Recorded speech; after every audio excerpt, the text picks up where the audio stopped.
Welcome to the final day of the 2010 regular season. That means Fan Appreciation Day, and that means the Ranger players greeting the fans who may very well pack Rangers ballpark in Arlington today. And it is a cool, gorgeous Sunday afternoon with which to close this regular season. The Rangers again against the Los Angeles Angels of Anaheim. And welcome, Dave Barnett, in for Josh Lewin again today, and joined by Tom Grieve. And we know that this is not the end of the season, but we can look back at the regular season and look at some very prominent highlights that this Rangers team has put forth this year. Yeah, no doubt, Dave. You don't win a division championship if you don't have a great team effort. Everybody has to contribute, and that's been the case for the Rangers. They've also had some guys that have really stood out.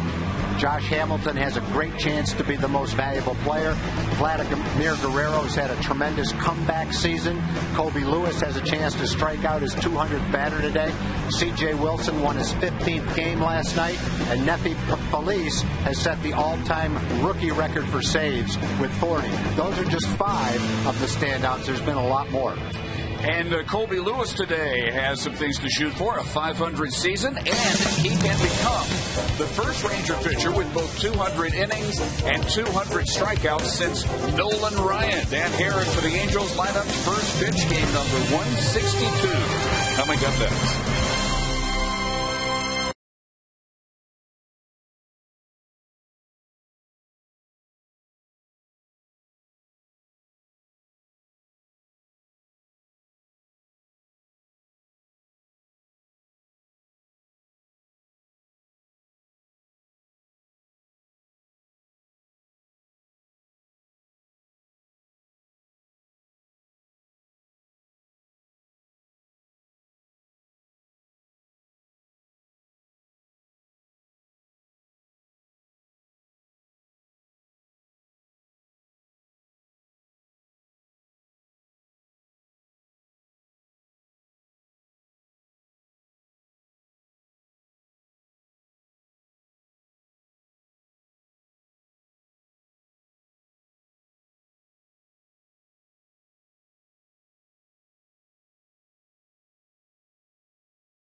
On Fox Sports Southwest is brought to you by the Ford F-150. Check out the 2010 F-150 and drive one. Ford is the best in Texas. And by Bud Light, the sure sign of a good time. Here we go. And here we go to game number 162. This may very well be a capacity house as the Rangers close out 2010 against the Los Angeles Angels of Anaheim. A very young crowd, many of whom took part in the pregame Clawing Antlers parade down on the field. And right now, Ron Washington presenting his own lineup with first base Angels coach Alfredo Griffin at home plate, meeting with the umpires. And very shortly, it'll be Colby Lewis taking the mound in search of his 13th win of the year against 13 losses. Dan Herron also trying to finish off a 500 season, 11-10, 11-12 overall with 2 different clubs. And the Rangers take the field.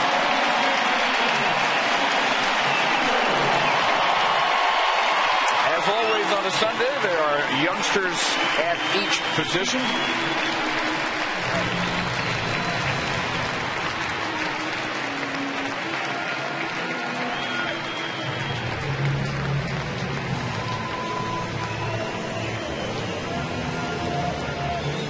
And what a memory as we get set to get underway. The Angels at 79-82. They know they will not finish 500. The Rangers at 90-71. They have equaled the win total for the first ever Ranger postseason team, the American League West champions in 1996. They will finish no better than 1 off of Nolan Ryan's spring prediction. Not bad. He hit the main prediction he set forth, and that was that this team would, in fact, win the AL West. Angels batting order, no doubt a look into their future with Borges at the top. Torrey Hunter completing another very solid season, voted by the Angel players as their player of the year. And youngsters at the bottom of the order, and Hank Conger, Mark Trumbo, and Andrew Romine.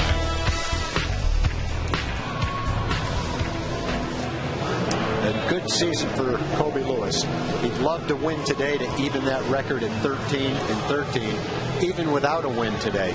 Solid ERA at 3.72. He's probably going to go over 200 innings pitched, has a shot to go over 200 strikeouts. His 192 strikeouts, most by a Ranger pitcher since 1991. And in his last starts, he's turned it up a notch. He's 3-1. His ERA is 2.13. Had a nice game against the Angels back on September 21st. 7 innings, 4 hits, 2 runs, and in that game he had 10 strikeouts. He went through a stretch where he struggled a little bit. The main struggle was getting some runs. He had a lot of pretty well-pitched games, but not a lot of runs scored for him. But he's won 3 out of his last 4 decisions and would love to finish on a solid note today. Colby on 6 days rest. He worked a week ago, a game that ended up 16-9. He got the win at Oakland. And the Rangers defense, probably the way they will look in the postseason. Hamilton, Bourbon, Cruz in the outfield. Cantu, Kinsler, Andrews, and Young in the infield, and Benji Molina behind the plate. Jorge Cantu starting against a right-hander today, but look for him to start against left-handed pitching at first base in the postseason. Peter Borges, young center fielder, takes strike 1. Borges came up 2 months ago today, has started every game but 1 in center field since then, as the Angels move Torrey Hunter from center to right. And has hit very well against Ranger pitching. Yeah, based on what we've seen, Borges has a great chance to be their center fielder next year. There's really nothing on the field he can't do. His average is not that high right now. He's a young player getting his feet wet. Boy, the tools are there. Throws well, runs him down in the outfield. We've seen him bunt for a hit, steal a base, hit a long home run. You name it. He's a really good-looking young player. His numbers would be good if he'd been an Angel from day 1 this year. Not just since August 3rd. With the 4 triples. The outfield assists are outrageous. 10 outfield assists. That's tied for 5th in the American League. Yeah, that's a lot of assists for that period of time. Well, a lot of people challenged him early, and they've learned that that's not really a good bet. Well, he didn't throw anybody out last night, but he made several really good throws. He almost got a runner going from first to second on a fly ball to the wall in center field. Made a good throw to third base. 2 balls and 2 strikes on a 65-degree Sunday afternoon. Clouds showing up for the first time in days. So a partial overcast above Rangers Ballpark in Arlington. And still filing in. Most sections have some folks in them. And a call, strike 3, and a fastball at the knees.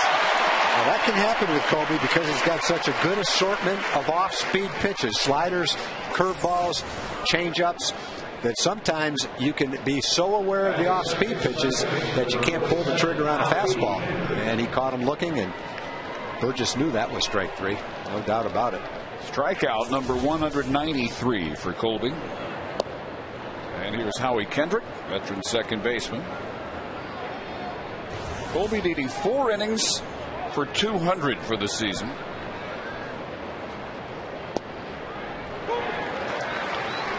And 8 strikeouts for 200. It would be the 7th 200 strikeout season in Rangers club history. Howie Kendrick having a career year.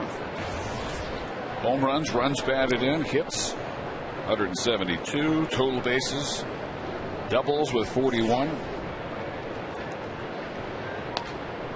can't say enough about the crowds. It looks like for this 4-game series, the Rangers are going to average somewhere around 40,000 people. Great crowds. Last night was 45,000. Looks like there's about the same today. It's the Rangers doing the drawing. It's not the Yankees or the Red Sox coming in. Kendrick down on strikes. And Colby gets the first 2 here in the first inning. We talked about his start a couple of starts ago in Anaheim. 7 innings, 4 hits, only 2 walks and 10 strikeouts in that game. He's picking up right where he left off in that game against the Angels today.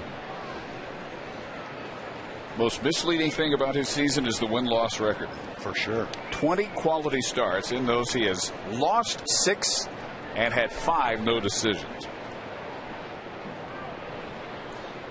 And he's in the top 10 in opponents' batting average, which tells you he's one of the 10 toughest guys in the league to hit.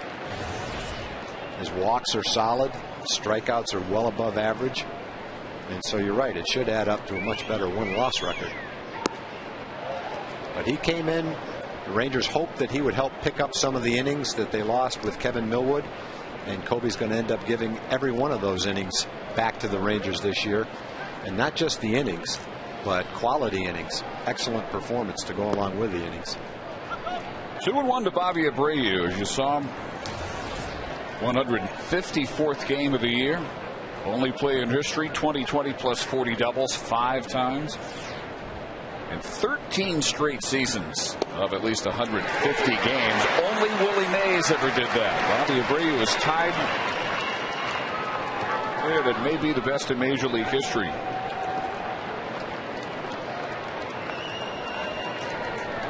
Cal Ripken Jr., Pete Rose, and Billy Williams had 12 consecutive seasons of 150 plus games, but only Abreu and Mays 13 straight. Well hit the center field. Bourbon goes back, has room on the track, and it's a 1-2-3 first inning for Colby Lewis and the Rangers.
Bottom of the first, and a look at the Ranger lineup in game number 162 for Ron Washington.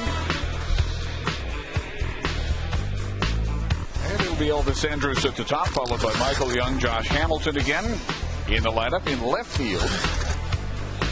As the fifth player in Ranger history with 30 homers, 100 runs batted in, and 40 doubles, getting to 100 runs batted in last night with a 2-run home run and the sacrifice fly. Guerrero, Cruz, Kinsler.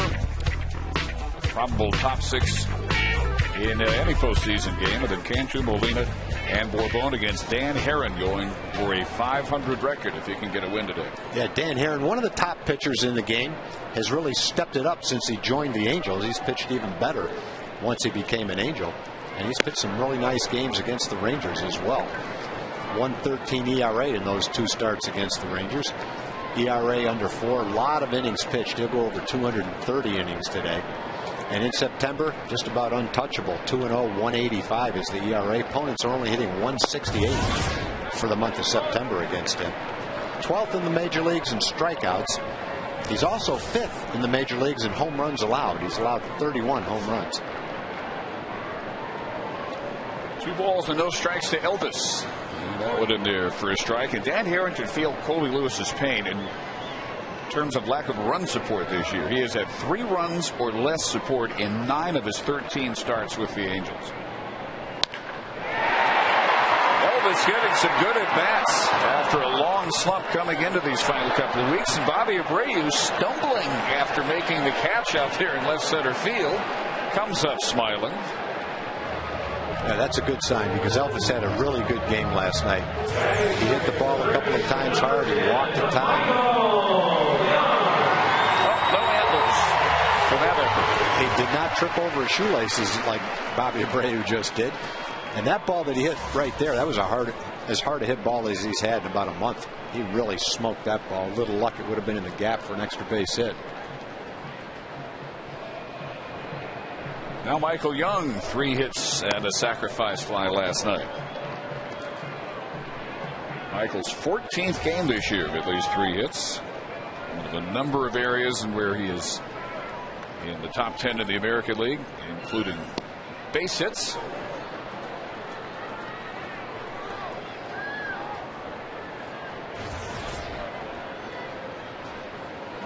And having a good homestand after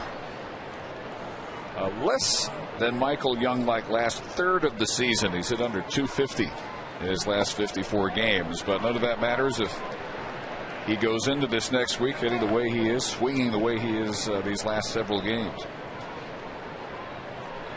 13 runs batted in his last 17, maybe the most hopeful note. 2 balls and 2 strikes. Rangers winners of 3 of their last 4, 6 of their last 9, 15 of their last 23.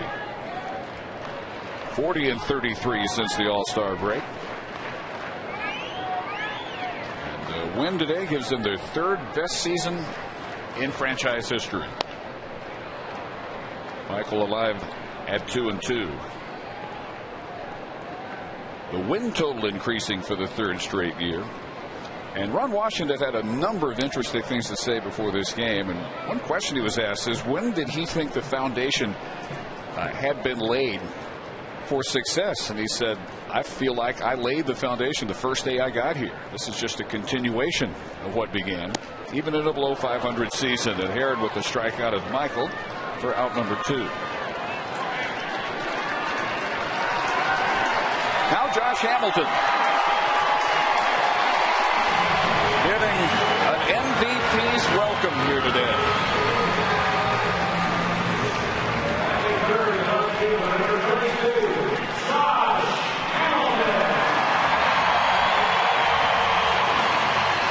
I don't think anybody could have predicted how well Josh Hamilton has come back right off the bat from that injury. He's run.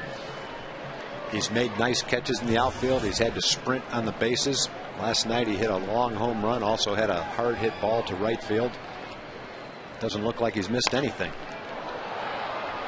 Well, he provided our Coors Light cold hard blast. 2-run shot off Irvin Santana last night, where he likes to put a lot of his over the Ranger bullpen. number 32, which tied his career high from 2 years ago.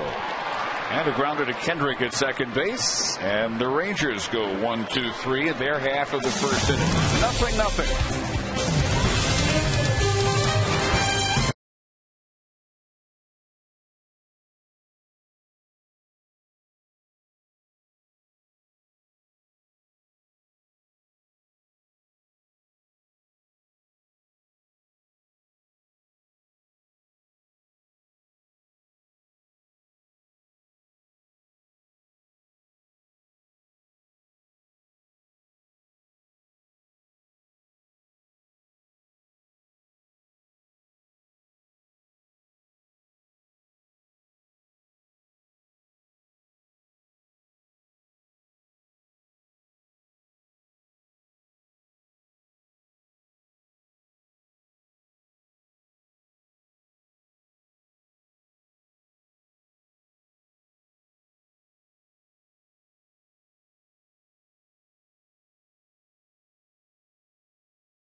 And let's welcome Jim Knox. All right, thanks, Dave. What a crowd we have this afternoon. Final game of the regular season, Community Corner this afternoon. We also have Guadalupe. He is with the Parents Against Crime and Drugs. Tell us about your organization. Parents Against Crime and Drugs was formed to strengthen and empower families by increasing the leadership and involvement of parents in the lives of their children and to influence the future direction of youth through educational programs.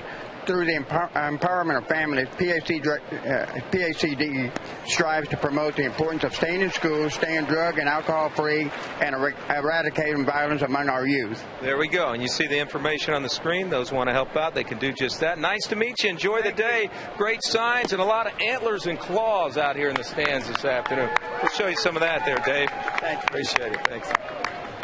All right, Jim. Torrey Hunter at the plate, a ball and a strike. Angels MVP as voted by his teammates. And a low strike from home plate umpire Mark Ripperger. Torrey closing out the regular season solidly, but with that average of 282, a real indication of why the Angels are having the season that they've had. That is the best batting average on their team, and they were stacked with 300 hitters last year.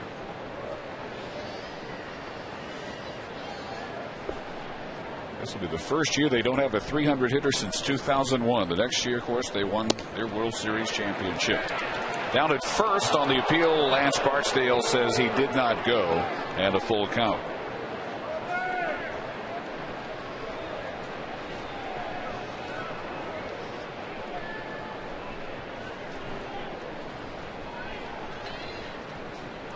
And Colby taking a little bit too long for Torrey.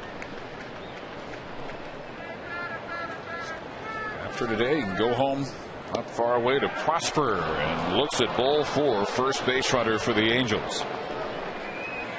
Well, the games we're watching today, both involving the Yankees and Tampa Bay, they come in today tied for the American League East lead, both 95 and 66. Tie goes to Tampa Bay. They won that season series 10-8, and they're both trailing.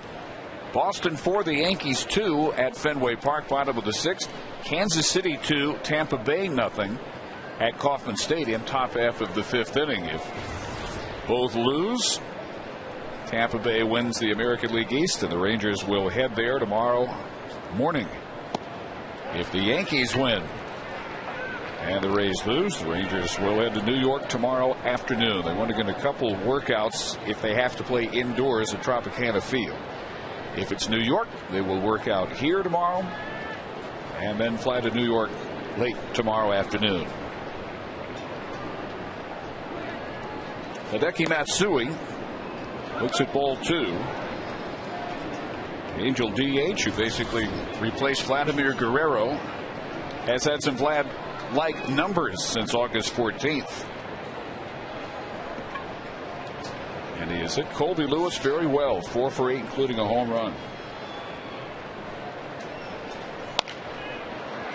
Right to Cantu, bobbles, and will settle only for the out at first base.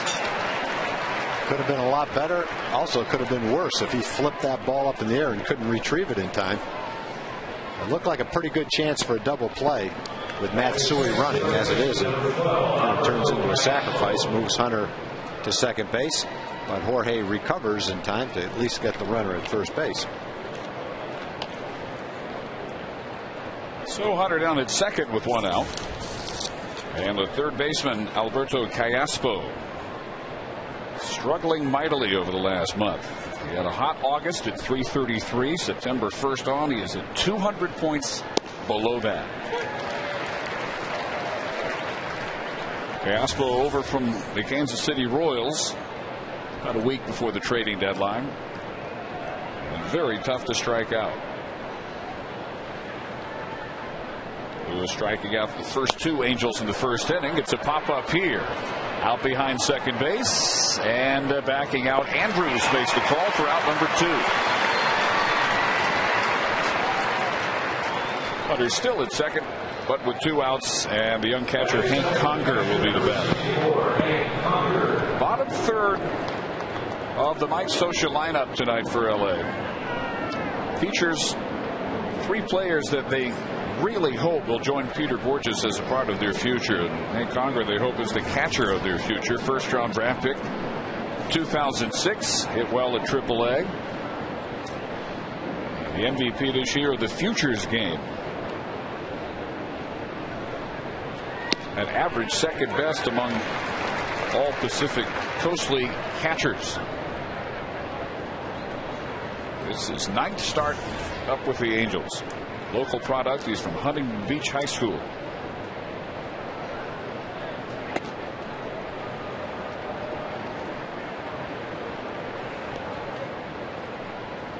In that Yankees-Red Sox game, John Lackey and Dustin Mosley the starters.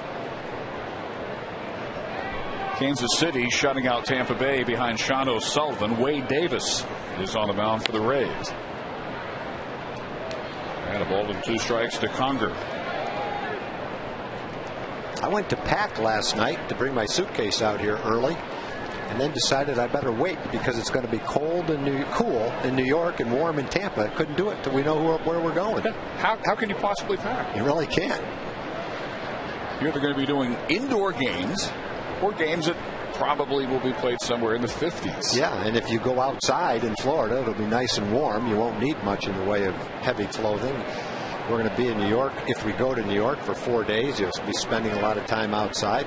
You might need some jackets and sweaters. What a dilemma. Outside corner.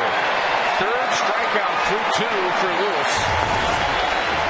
And Torrey Hunter has a leadoff walk left at second base.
2010 ALCS games here at Rangers Ballpark in Arlington are now on sale. The Rangers also have luxury suite rentals available for most possible 2010 postseason games.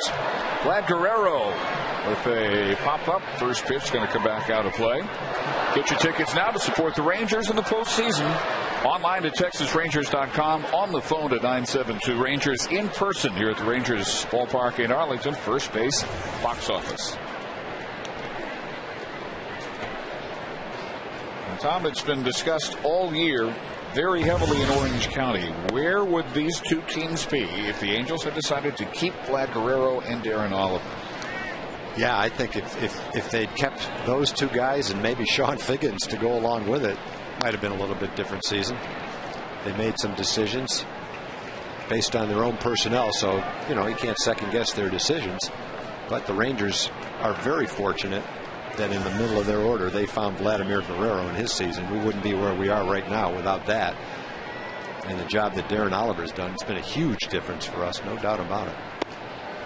Well, he has clearly enjoyed showing his former team what he's still capable of. But the intangible is, a lot of people there think that because he was let go, he got himself physically in shape again to have a year like this. A renaissance year.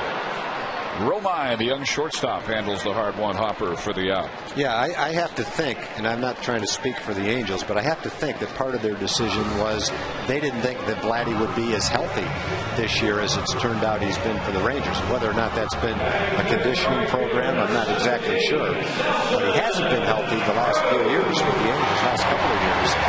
And his numbers have been down, but boy, he's been healthy for the Rangers. The numbers are right where they've always been. And he's been a constant in that lineup all season long. Well, the hottest Ranger headed into the postseason right here, Nelly Cruz. Last night, 2 more hits, including a double. .450. Last 6 games, terrific season-closing homestand. And in his last 23 games, .354, 6 homers, 11 runs batted in. Simply remarkable numbers considering this is only his 108th game. He had to sit out 54 games because of hamstring injuries. Lifts this one high to the shortstop, Romine, and he's got out number 2. And we will be keeping track of the scores that will dictate where the Rangers go after today. And as you see, the Yankees and Tampa Bay both losing. Atlanta jumping on Philadelphia with hopes of National League wild card possibilities. And San Diego and San Francisco may decide the National League West today. Padres win, they pull into a tie. Padres begin the day tied with Atlanta at 90 and 71. And there are numerous postseason possibilities in the National League. They're a little bit clearer in the American League. Ian Kinsler sends one into the corner. And he's got himself a stand-up 2-out double.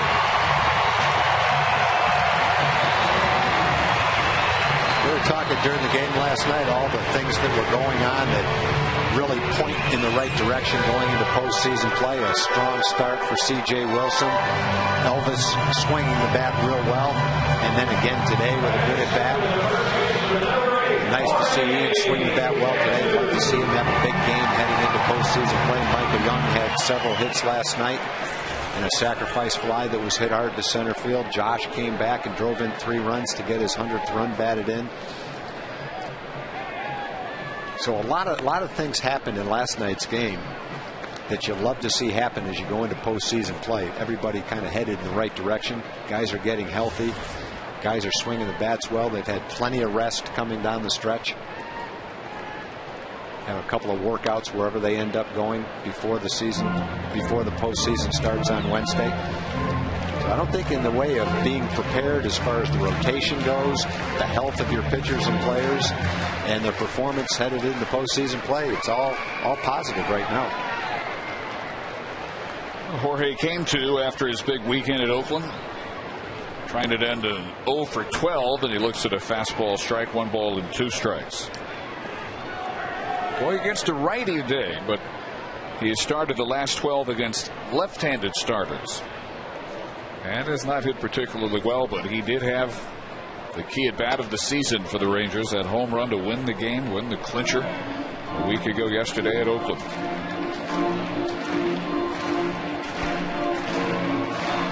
Red Sox with a 3-run bottom of the 6th inning, and they are still batting. They now lead 7-2 over the Yankees. Boone Logan has come on for David Robertson. Dustin Mosley, the New York starter, long gone in that game. John Lackey, the Red Sox starter, and Cantu down on strikes. So Kinsler with his 2-out double is left in scoring position, and we are through 2 here in Arlington. 0-0.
Southwest is brought to you by the Ford F-150. Ford is the best in Texas.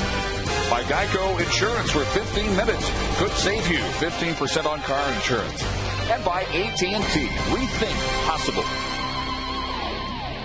And we go to the 3rd inning. Dave Barnett along with Tom Grieve.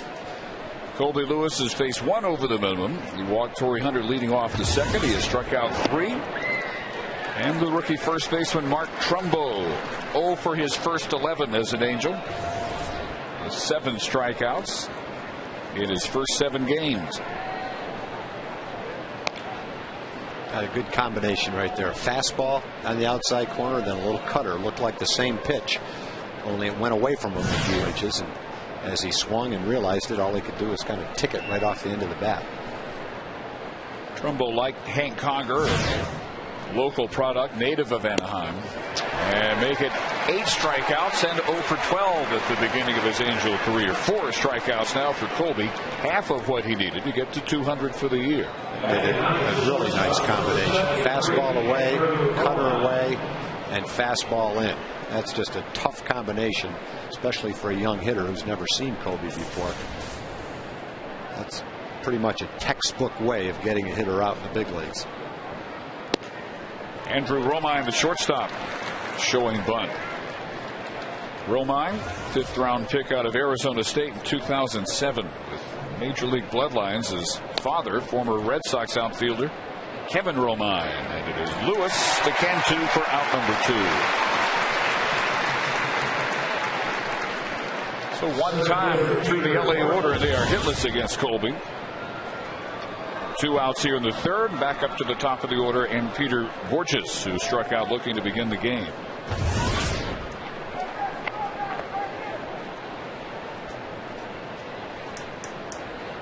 Colby needed 4 innings for 200. He's through 2 2/3. This would be his first 200 inning season here or in Japan. Boy, what a nice curveball. We saw Cliff Lee and his tune-up for the playoffs go very well.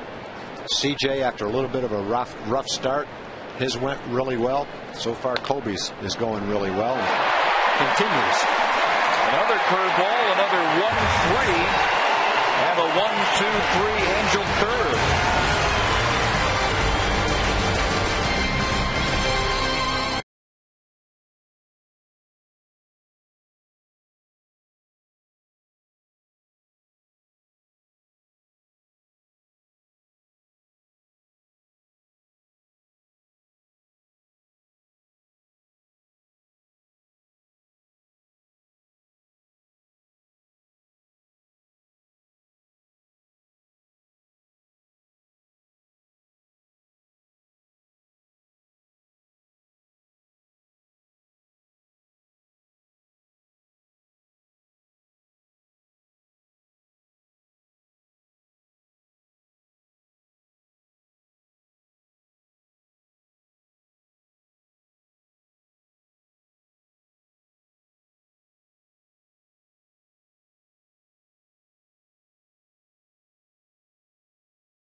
On the third, and Dave and Tom, big celebration here at Dolores. And what's your name, sir?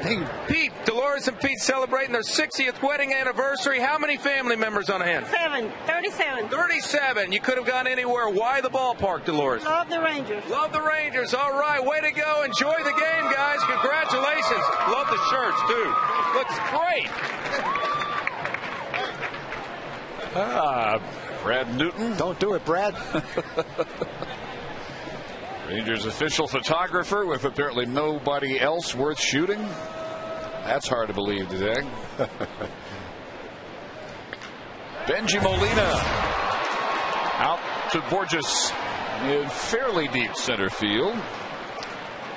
One gone, bottom of the third. The Rangers have the only base hit of the game. It was in Ian Kinsler's 2-out double in the second inning. And now Julio Bourbon. Bourbon over his last 10, but has come through a very serious slump in the month of August and September, and so far October have been pretty good to him. He's at 333 last 12 games. He sits in 9 of those 12. Oh boy. Don't you have anyone better to Very shoot today? scary sight today. Look out at the field. It's a Brad Newton looking at us.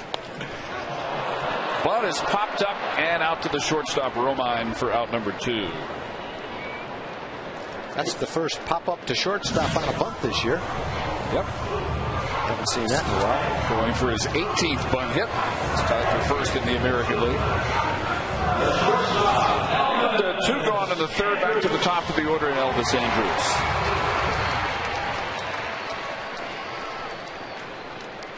And here in a midseason acquisition that the Angels hoped would make their rotation good enough to catch the Rangers, and of course that didn't happen. It didn't come close to happening.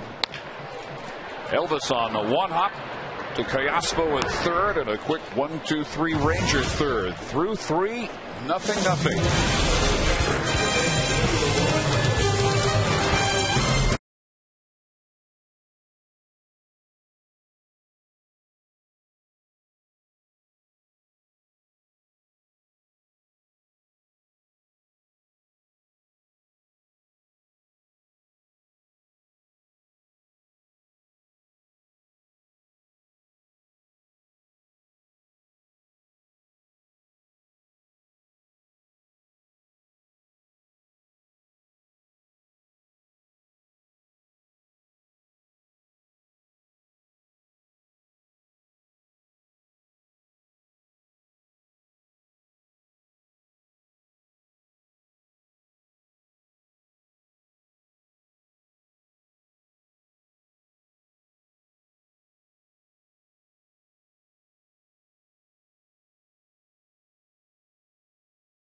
Hey, for their support of the Waxahachie Youth Baseball Association. For more information on Chevy's commitment to Youth League Baseball programs, visit ChevyTexasBaseball.com. Well, Colby Lewis took 7 pitches to get 3 outs in the top of the third. Dan Heron only 5 pitches in the bottom of the third. And Howie Kendrick sends the first pitch out to Bourbon. Tom, game number 162, and a lot of players have early flights. Well, not the Rangers, because their early flight, well, they do have an early flight tomorrow. I don't know about the Angel guys, where they might be going. But we know we have an early flight tomorrow, that's for sure. And there is a little bit of first ball hitting going on, which is fine.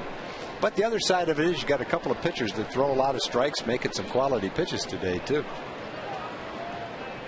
Bottom, now still top of the 7th at Fenway Park, and 7-2 Boston leads the Yankees. It is looking more and more like the Rangers will be headed early tomorrow morning to Tampa Bay. Yankees lose, doesn't matter what Tampa Bay does. They have the tiebreaker, and they would win the American League East.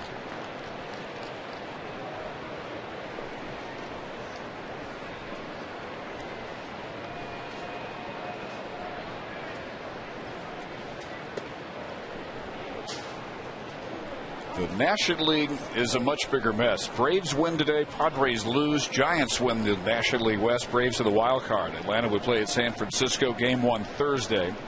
Cincinnati would open at Philadelphia. 3 balls and a strike. Padres and Braves both lose today. Giants won the West. Padres and Braves playing a tiebreaker tomorrow at Turner Field. Atlanta won the season series from both the Giants and the Padres. They have the first tiebreaker to determine home field. And this would be the 4th consecutive year that 162 games would not be enough in Major League Baseball. If the Padres and the Braves both win, all 3 tie at 91-71. San Francisco would play at San Diego tomorrow. And the loser would play at Turner Field Tuesday to decide the wild card. So the National League could be crazy. But the American League coming more and more into focus with the developments continuing at Fenway Park. John Lackey with a very strong start for the Red Sox against the Yankees. Outside, and Bobby Abreu becomes the second Angel base runner, both on walks. And let's check in again with Jim Knox with another special guest. All right, thanks, Dave. Look who we have here. It's Sean Lee of the Dallas Cowboys. Threw out the first pitch. What was that like, Sean? It was a great experience for me. You know, I've thrown a baseball around 3 times in the last 10 years, and I usually throw it like a girl, but this time I got over the plate. So. Now, a lot of people may not be aware of this, but Chuck Greenberg, the Rangers' new owner, coached you in Little League Baseball. What was Chuck like as a coach? The first thing you can tell is the passion he had for baseball. It's a guy who has a ton of passion. He was a really good coach for us as young kids trying to learn the fundamentals of baseball. He taught us really well. But the number one thing you could tell is how much passion he had for coaching and for baseball. Okay, and what did you do this weekend off? I rested a lot. You know, I've been nicked up a little bit. I'm trying to get back on the field. So I rested, made sure I'm ready for next week. And all the guys really were excited about our win next week, but we're trying to keep the momentum going. There you go, Sean. Good seeing you. Best of luck this season. Dave? The runner safe at second base. Abreu steals as the throw from Molina gets away from Ian Kinsler. So the second time out, the Angels have a runner in scoring position. This with 1 out in the top of the 4th inning and the 24th stolen base of the year for Abreu.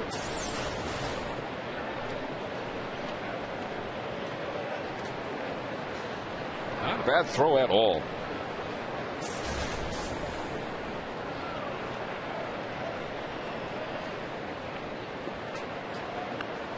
Torrey Hunter with his 7th season of at least 90 runs batted in, and an opportunity here for number 91. The Angels still without a base hit against Colby Lewis. Hunter was their first base runner, a leadoff walk in the 2nd, but he didn't make it any farther than 2nd. One thing that really looks like is taking place when you look at Colby. Broken bat. Out to Kinsler. Abreu to third with 2 out. You look at Kobe, you look at CJ, you look at Cliff Lee. All these guys are going to go over 200 innings on the season. But in September, they've started to have a few extra days between starts. Cliff Lee hadn't done that. And all 3 of them have thrown the ball really well their last time out. So in spite of the innings, in spite of the long season, with a little extra rest here in September, I think all 3 of these guys enter postseason play pretty much exactly where you'd want to see them. And that includes Tommy Hunter as the 4th starter, too. And it really includes Neftali Feliz, needing just 3 pitches last night to get his 40th save. Yeah, he got his 40 saves, and he's had a lot of time off in September, too. And with a young closer like that who had a pretty good workload early, I'm sure that's something you think about anyway, but he should be fine. So it's not like the Rangers are going to limp into postseason play with injuries or with guys that are tired or having to play a playoff game to get there. They go in with a set rotation. The guys that are playing now are playing because that's the best way to get ready, not because they have to play to try to win a ball game. All the starters go in with ERAs well under 4. Pretty good solid starting 3 right there. And you had Tommy Hunter at 13-4 as the 4th starter. Feel like you have a chance to beat anybody in the playoffs. C.J. Wilson's ERA, the best by a Ranger since Kevin Brown in 1992. And the lowest ever here at the ballpark. That is deep to right field. And Cruz is back. It is gone. Hideki Matsui with his 21st home run has made it 2-0 Angels.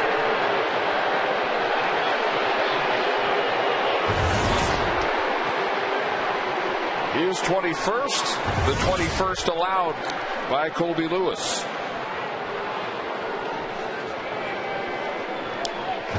The rest of the crowd would prefer that young man somehow fight every instinct in his body and throw that ball back out on the field. That's become the tradition here. I don't think it's going to happen at this point. You know, that's a tough call. Yeah. You come to a game, maybe one game, and you get a ball and you've got a kid that wants it. That's a tough call to put the pressure on him to throw it back. I can't blame him. I'd keep it too. He's got to keep it. I think he will.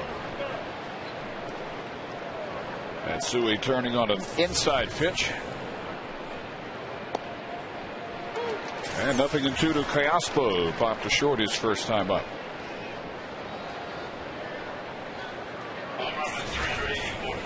.384 feet out to right for Matsui. And down to third base. Michael Young rock solid there for weeks now after a rocky defensive midseason. The home run by Matsui ends our scoreless tie.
Bottom of the fourth, and the Rangers now trailing 2-0. It's time for our AT&T trivia question.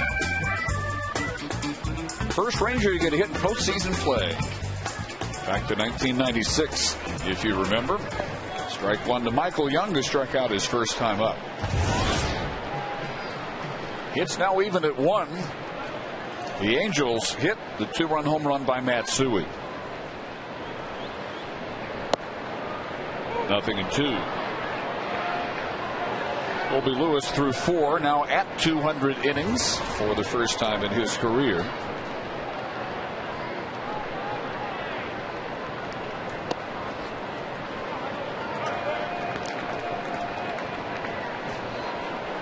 Dan Herron pitching the way he has basically for the last 2 months. His last 7 starts, he's 3-0 with the second best earned run average in the American League. 153. A couple of starts against the Rangers, total is 16 innings. He's only given up 3 runs against the Rangers. Angels haven't scored a lot of runs for him. Kind of the same situation as Colby Lewis. They're both innings eaters. Count on both to go at least 6 innings almost every time. Michael's still alive with a ball and 2 strikes. Bottom of the 7th at Fenway, now 8-2. Boston leads the Yankees. Well, it's looking like Tampa Bay, even though Tampa Bay is getting beat today. They don't have to win if the Yankees lose. Jabba Chamberlain now on the mound for New York. The Yankees would go to Minnesota and the Rangers would go to Tampa Bay. I wouldn't have to bring any heavy clothes. Neither would you. The Yankees in the doubleheader at Boston, forced by the Friday rainout. Won game 1 in 10 innings, 6-5, and late last night lost game 2 in 10 innings, 7-6.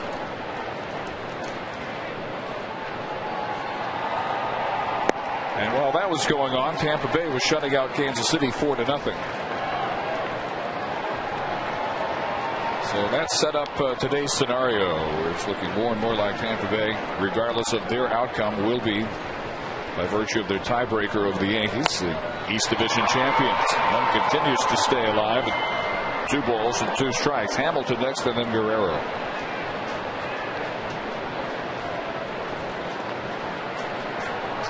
At Kauffman Stadium, they're now top of the 7th inning, and it's still 2-0 Royals over the Rays in that one.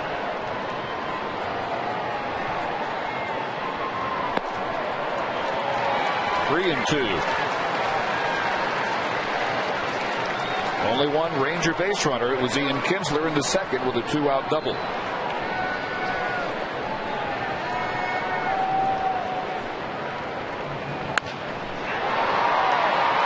Medium right for Torrey Hunter.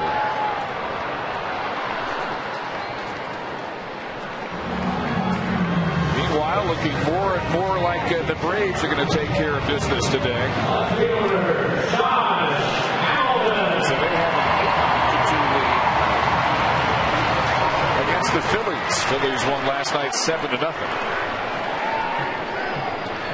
And in doing so, the Phillies clinched the best overall record in baseball. They will finish with either 97 or 98 wins. Josh Hamilton, first time up, grounded out to second base.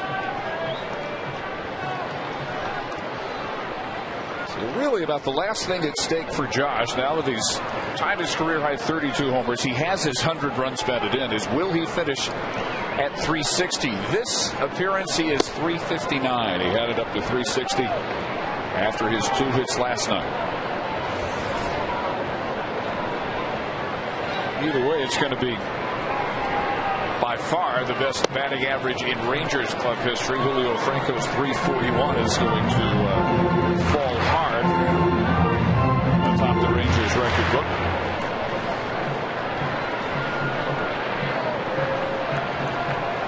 Josh with the best record batting average in Major League play this year by 24 points beginning this final day of the season.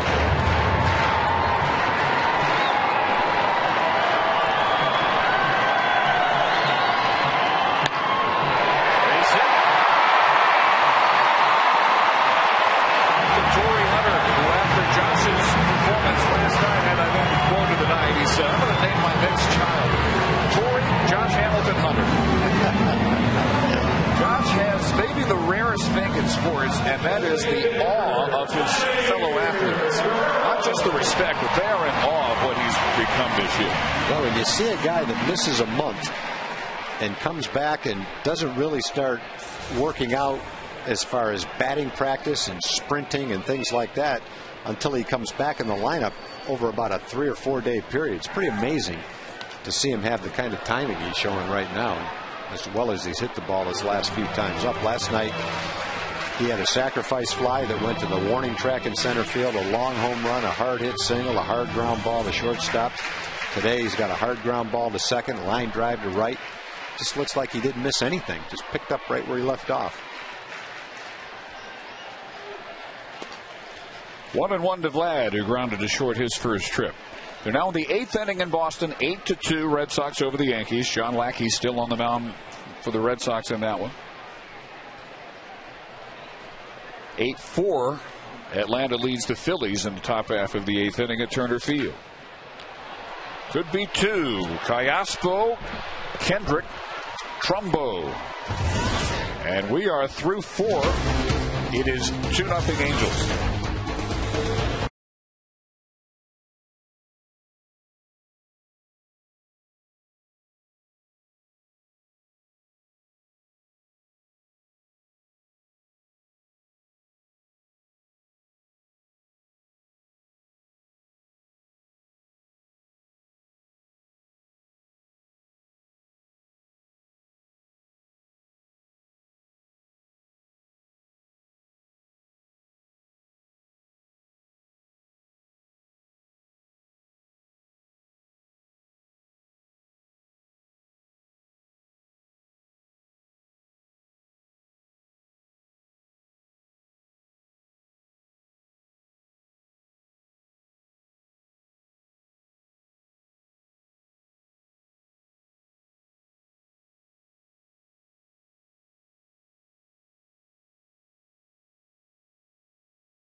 Suey, 4th inning home run off Colby Lewis. And let's answer our AT&T trivia question. The first Ranger to get a hit in postseason play back in 1996 was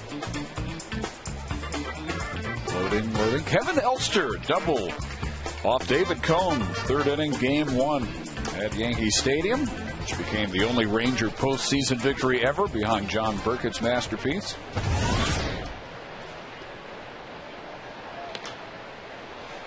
And as Hank Conger leads off the 5th inning, Mark McLemore, what happened right before that Kevin Elster base hit? I have no idea. I think you made it out. I think you struck out, as a matter of fact. That's why he doesn't remember. I try not to remember those things. Conger grounding out to Ian Kinsler. What else do you remember? Not about getting there, but about being there in 96. I think the biggest thing that I remember was just realizing that everybody's watching us. Everybody's watching that one game that's going on in the country and no other baseball is being played. And to me, that was just a pretty good feeling, especially it being in Yankee Stadium. And after game 1, everything seemed possible, didn't it? It really did. I mean, one of the things we wanted to do was obviously win game 1, but I felt that we put ourselves in a very good position to go on to the next level or the next round by winning that first game, because now we're at least going to go home. But we also have the the ability to sweep them. Juan Gonzalez put on one of the great home run displays of any postseason series. Rangers were in every game, but couldn't pull off any of the last 3. And then, of course, the offense never showed up in 98 or 99. But as Mark Trumbo is now 1 ball and 1 strike.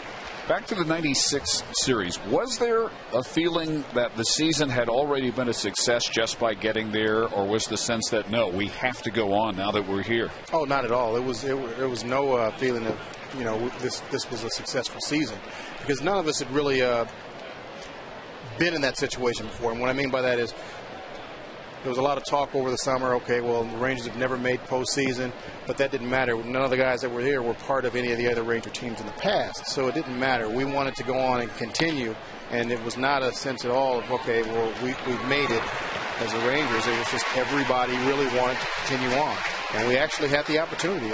Second game, we were actually up going into the seventh inning, and we really felt that we had it there, and we'd be able to come back home and close it out. Darren Oliver had a great start, just couldn't quite close it out, and that was kind of emblematic of the close calls in that 96 series, wasn't it? That was very hard to take. Very hard to take, knowing that you're in it. You've got the chance to go on to the next round, and then possibly even get to the World Series. Hard to take when it doesn't happen, but it's exciting. It's what every ball player lives for. You want to get to World Series play. And just being that close and not able to finish it off was difficult to deal with. 0-2 to Andrew Romine. 2 outs in the fifth inning, visiting with Mark McLemore. What do you have in store covering the Rangers in the postseason? Well, I'll be doing pre- and post-game shows for TXA Wednesday, Thursday, and Saturday, and hopefully Sunday. So that's what I'll be doing, covering it and watching what's going on. Hamilton retires Romine. Mark, we look forward to your fine work in the postseason. All right, babe. You too. We'll see you. Enjoyed you all year. All right, man. Thanks, Mark, back for more. 2-0 Angels headed to the bottom of the fifth.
Ellie Cruz shatters his bat, fouling off the first pitch at the bottom of the fifth inning. Ranger fans will be able to color coordinate their ballpark attire with the team on the field with the activation of the Rangers Jersey Alert. After each home game, the Rangers announce what color jersey the club is wearing for the following day's game. For the inside scoop on the next game's jersey color, visit TexasRangers.com/jerseys. Got a couple of people to mention today, Dave. Sean, Harold, Oscar, and Roosevelt. Your wives want to thank you for your patience, understanding, and support this season. Okay? Want to thank, let's see, Dick and Sandy Vaughn of Arlington. They sent up the cayenne pretzels. In fact, they're here today because they're good friends of Mark Ripperger, who is the father of Mark Ripperger, who's the home plate umpire today. They're there with the dad and Mark's wife, Sam. Base hit, Nelson Cruz.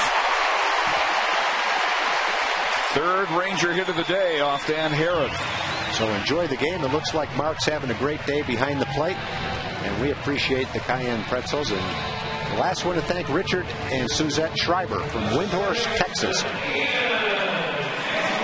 the great sweets that they've sent up. We appreciate it very much.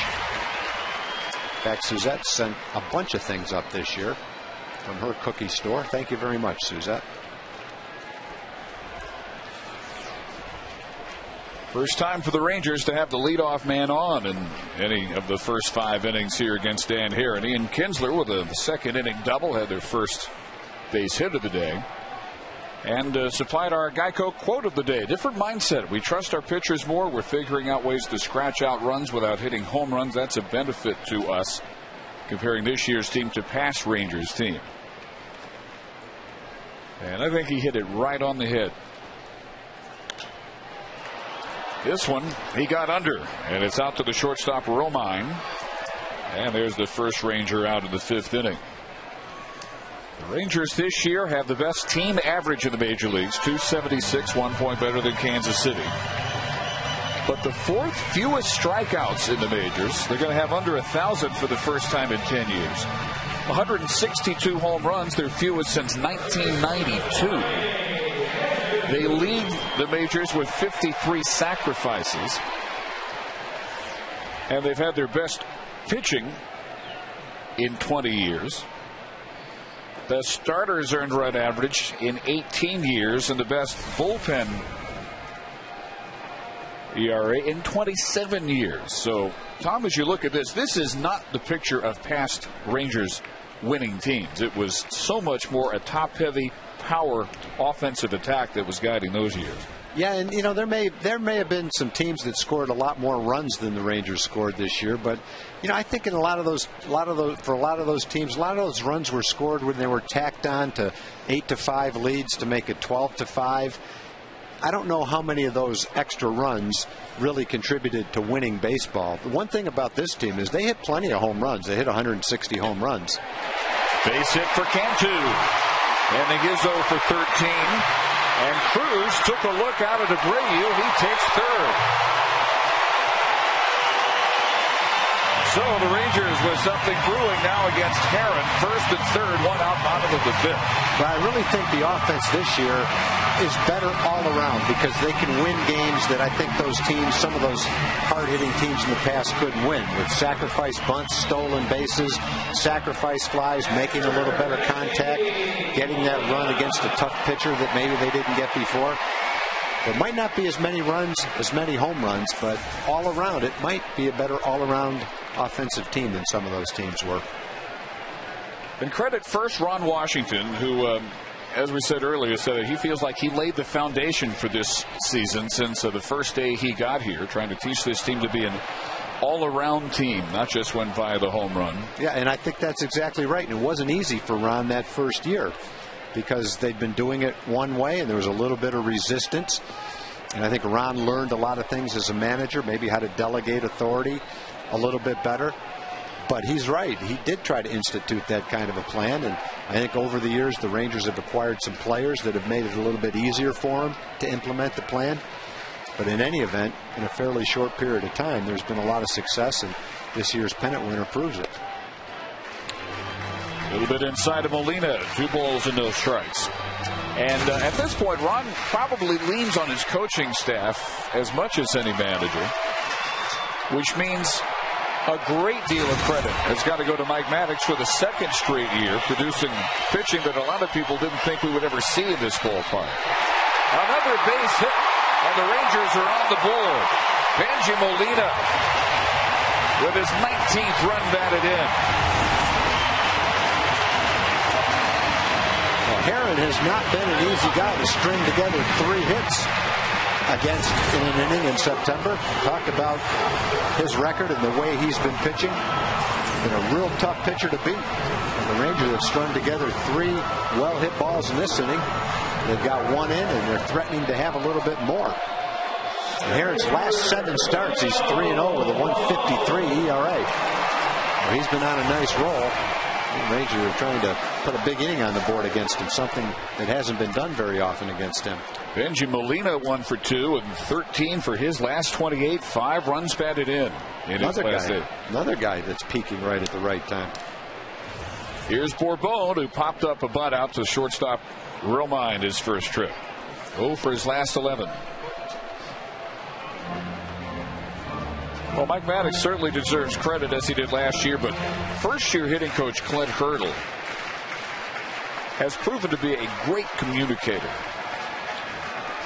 teaching hitters different ways to be effective, how to work counts, how to make productive outs, how not to swing from the heels just by instinct, just because that's what you've always done. And those numbers that we ran through really back up his contribution this year. I'm not really sure if you can completely measure it. Out to shallow left, and that falls fair. Head 2 comes home, and we're 2-2.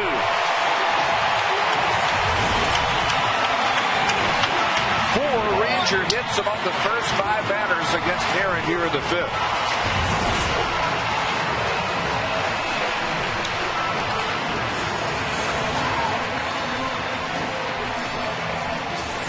Both Heron and Kobe Lewis are 1 game under 500 trying to win this ball game, and now it's a dead heat. They have a pinch runner at second base.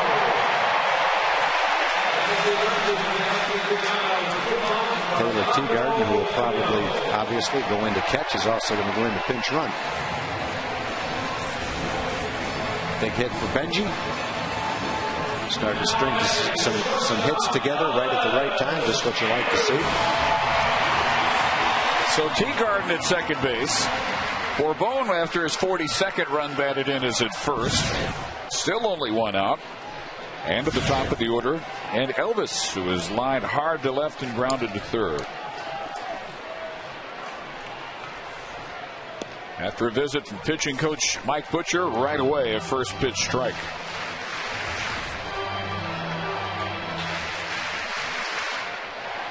Elvis, despite somewhat mediocre numbers, especially the second half of the season, still very impressive in these type situations. Runners in scoring position, he has been top 4 all year, 350 for the season.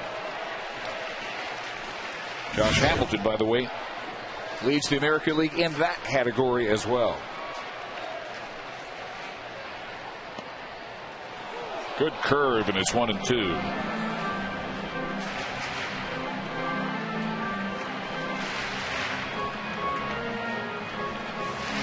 This is setting a great example of what Clint Hurdle teaches.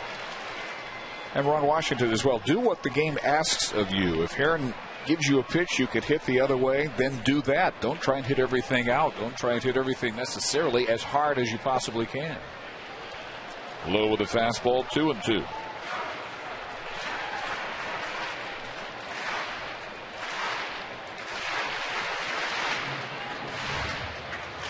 Rangers as a club have been at the top most of the year. Runners in scoring position. A little dribbler foul, and still 2-2 to Andrews.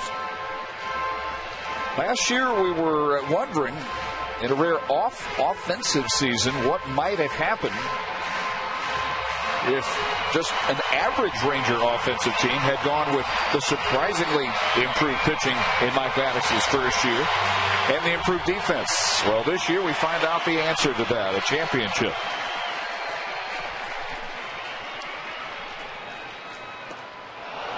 Elvis strikes out for out number 2.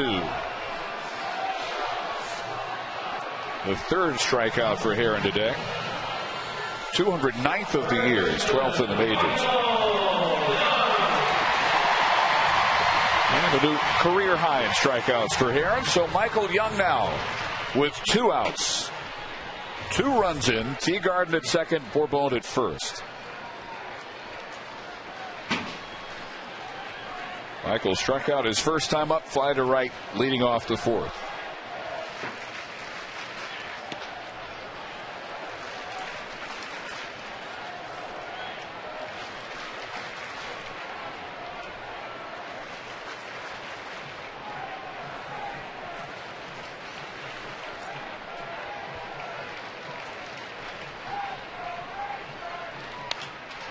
Popped up.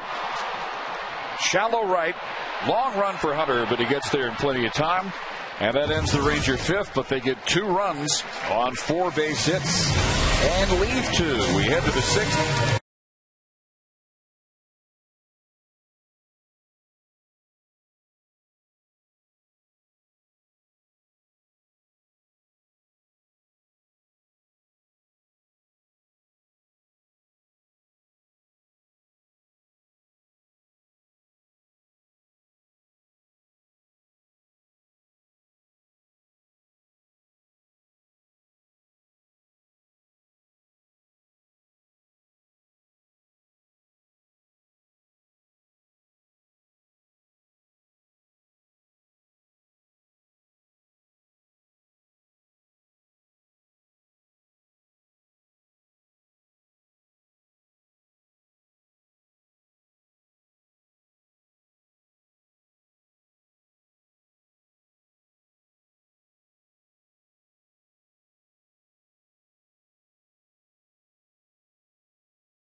Already a change that we had last inning with Taylor Teagarden staying in at catcher after pinch running for Benji Molina. And Dustin Nippert has taken over for Colby Lewis, who goes 5 very impressive innings, allows 1 base hit. It was the 2-run home run in the 4th by Matsui, and now Ron Washington will pull some other of his frontliners, and he'll do it in such a manner as to give them a well-deserved ovation. Beginning with Nelson Cruz, who was replaced out in right field by Jeff Francoeur. Now playing right field, number 21, Jeff Francoeur.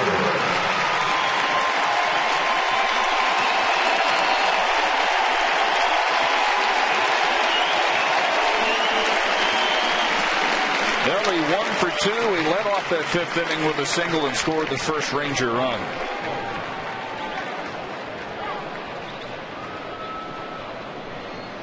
Other changes forthcoming. And the next, the lead, Elvis Andrews, replaced by Andres Blanco.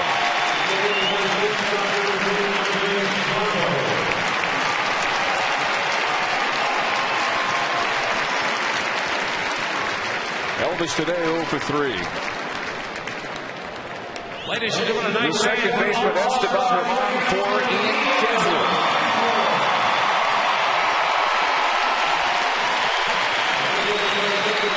Here with the Rangers' first hit today, a double in the 2nd.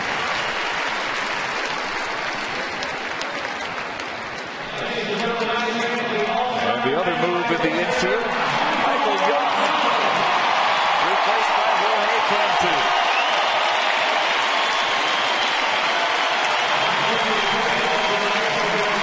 The season he has always waited for is finally a reality. Wednesday, he will finally play in a postseason game.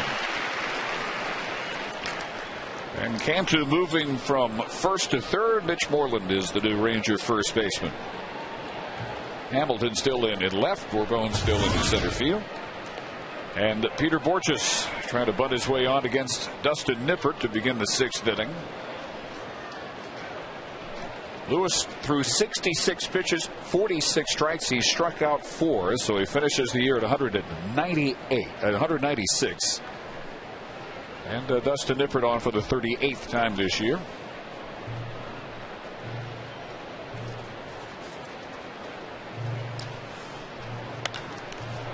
And a curveball that hung, hit deep. over Hamilton's head and into the seats out in left field.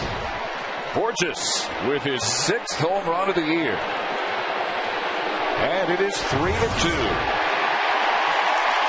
And this ball does end up rejected by the fans out in left. Now that kid doesn't turn into a frontline player, it'll be a major upset because he combines speed with power.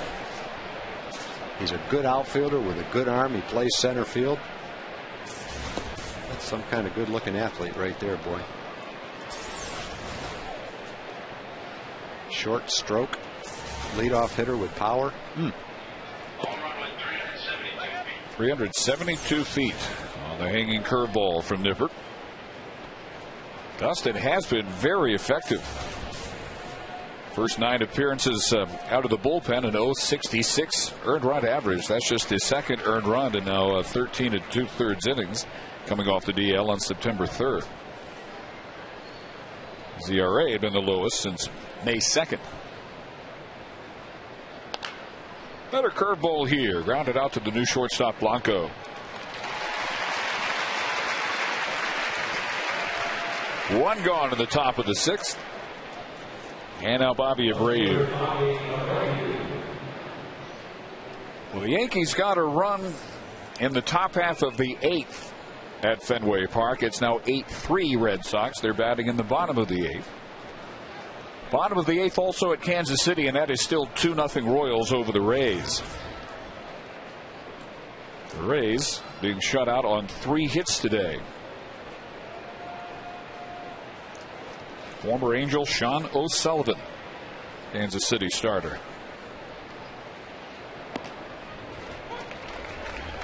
So Colby Lewis's season is complete now, and with his 196 strikeouts, that's how he stacks up all time in Rangers history. Not bad company. With his 5 innings, he eclipses 200 for the first time as a pro, finishes with 201. But will not finish 500. But as we said earlier, that is a very small measurement of what he's meant to the Rangers this year. Out of play again, and still 0-2. One of the educated guesses, Tom, that John Daniels made during the offseason, that Colby Lewis could transfer his success in Japan, where he completely transformed himself as a pitcher. He bears no resemblance to the pitcher who came up originally as just a hard thrower with very little idea of where it was going. That Colby Lewis looks nothing like this Colby Lewis. No, and you know, you could take a kid with a lot of talent and you give him time to develop in a more comfortable setting. He was rushed to the big leagues. I think if Colby had had the opportunity to spend another year or maybe a year and a half in the minor leagues, it might have been entirely different. But he was asked to perform at the big league level before he was ready to. And it didn't go as well. He had an injury. But he went to Japan and he learned how to pitch over there. And he did come back a different pitcher. And it did translate. He struck out a lot of batters in Japan. People wondered if he'd still have that strikeout ability in the States, and he certainly did. They don't pitch as often in Japan. There's not as many games. Would he be able to withstand 34 starts, 162 games, playing as often as we do with less rest between starts? Certainly has. Abreu out number 2, and let's check in with Jim Knox. All right, Dave, you know, Fan Appreciation Day. Before the game, they had a big claw and antler parade. A lot of the fans having a good time taking part of that. Look at some of these antlers, like the gloves. My favorite has to be this one. Lindy, how long did this take you to do? This took me about an hour. Me and my son Wyatt made last night during the game. We were watching the game at home. I think it'll fix it, Jim. Yeah, I like that. All right. Looking good out here. Fans taking a big part of that. Way to go, guys. Enjoy the rest of the day. Thank you. Dave. Maybe next year, Jim Knox can figure out how to have more fun at his job. Boy, he's a gamer. He took a blow. He got knocked down chasing Ralphie at the Georgia-Colorado game in Boulder last night. Bounced right up and kept on going. Showed up today none the worse for wear. Torrey Hunter, a walk and a grounder to second base today. Dustin Nippert 2 ground outs since the leadoff home run by Borges here in the 6th inning.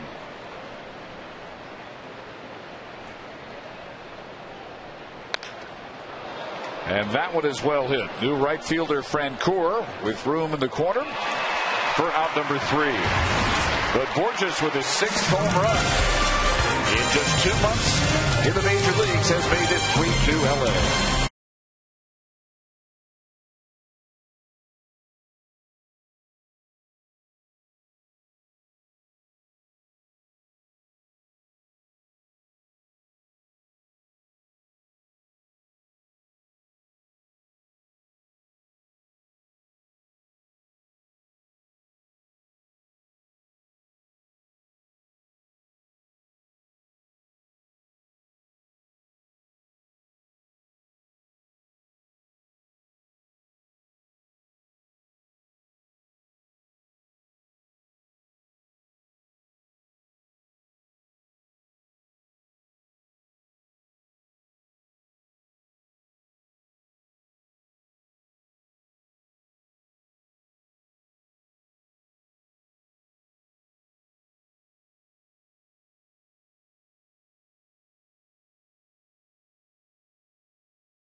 Sonic. Today's jackpot is worth $700. Visit the 2 at the Sonic Drive-In.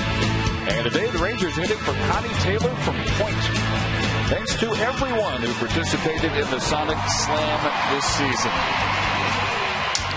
Josh Hamilton leads off the Ranger 6th inning. They trail 3-2. Despite out-hitting the Angels 6-2. Hamilton singled his last time up after a ground out in the first.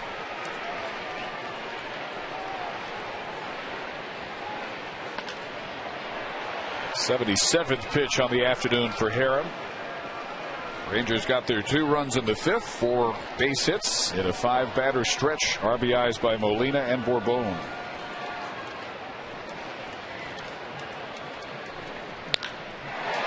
And that rocket right at Hunter in right field. 3 more good at bats in this game. He had four good at bats last night, 3 more today. All that ball needed to do was get up in the air a little bit and some top spin on it, and hit it right straight to Hunter in right field. I'm watching this as the difference between an average major leaguer and the superstar is the superstar coming back from injury. Maybe 15, 20 at bats to get his stroke back. Josh Hamilton needed about 5 or 6. And Vlad Guerrero now gets his chance to depart to a well-deserved ovation.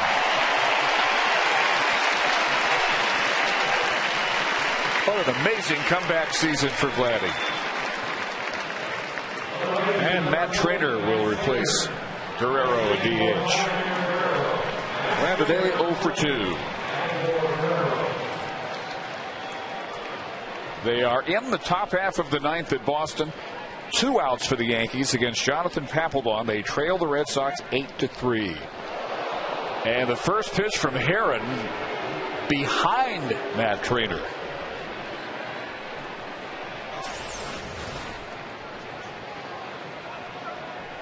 Boy, not by a little. It's so weird in this series. Scott Kazmir did that twice. Santana threw one really high yesterday, and that ball is behind Trainer. Didn't look like a fastball, but it was. It's pretty amazing. Yeah, it was 91 mile an hour. You know, a guy with pinpoint control. I'm not exactly sure what's going on with that pitch. Next pitch grounded to Callaspo at 3rd for out number 2. You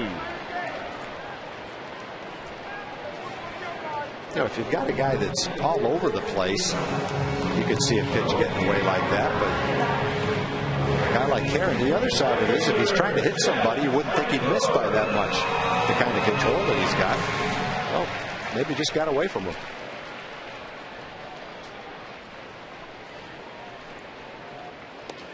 First at bat here for Francoeur after replacing Cruz in right field.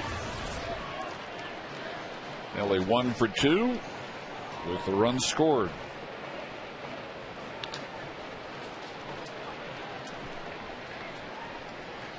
And of all the late season Ranger acquisitions, Jeff Francoeur easily has been the most successful. In and out of the clubhouse.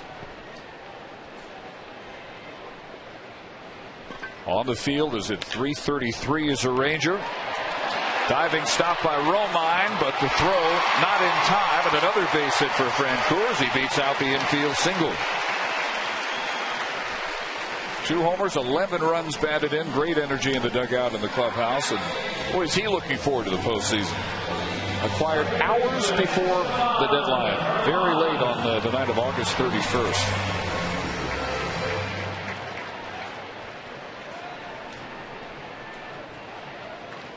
Nice job by Romine getting to it.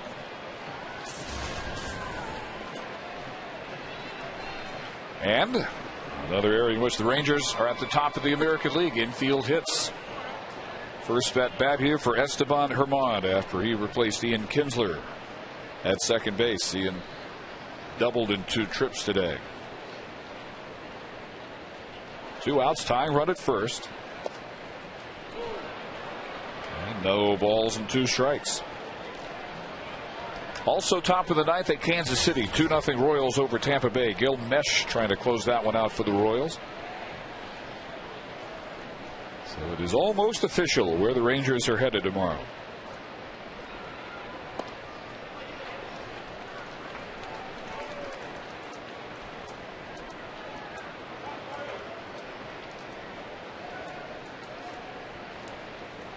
Brett Gardner reaching on a fielding error by Eric Patterson at second base to keep the Yankee 9th inning going against Papelbon. Derek Jeter now their last hope. And a check swing roller back to Heron. 1 hit, 1 left in the Rangers 6th. We go to the 7th. 3-2 Angels.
West brought to you by your Texas Chevy dealers, proud sponsor of Texas baseball, and by Corona, who invites you to find your beach. Well, Tampa Bay not going quietly as it turned out. They have tied that game 2-2 in the top half of the 9th inning in Kansas City. We go to the top of the 7th here in Arlington before near packed house at Rangers Ballpark in Arlington. Game 162. And the Angels leading 3-2. Darren Oliver on for the 7th inning, the 3rd Ranger pitcher of the afternoon. 64th outing for Ollie. Darren's another one of those guys who had a lot of appearances in the first half, but who's gotten a little bit more rest in the second half. Pretty good amount of rest in September. And this little tune-up will have him ready to go on Wednesday.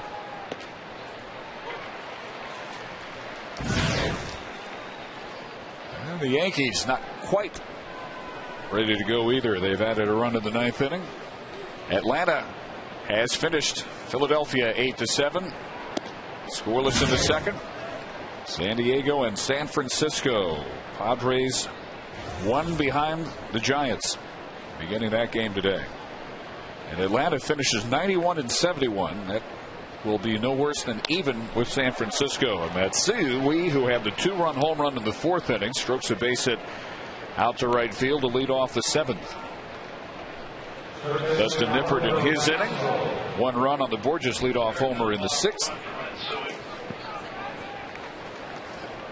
And Eric Ibar will be the pinch runner for Matsui.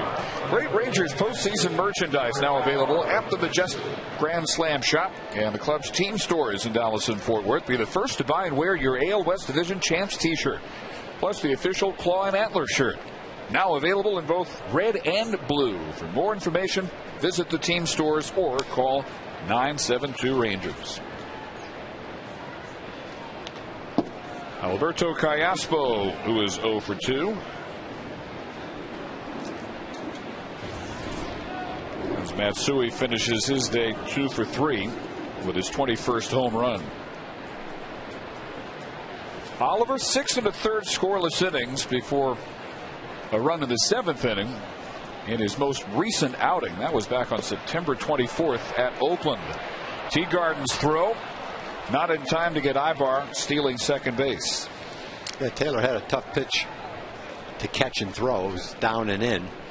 Had to contend with catching the ball and then throwing around the batter. Never really could get much on the throw.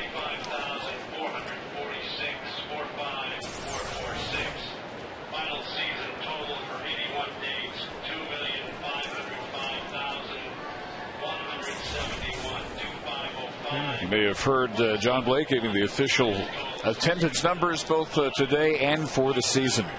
Curveball popped up. Teagarden grabs the first out of the 7th inning. And on a 65-degree Sunday, 45,446. Just about jamming Rangers ballpark. So the final totals, 2,505,171.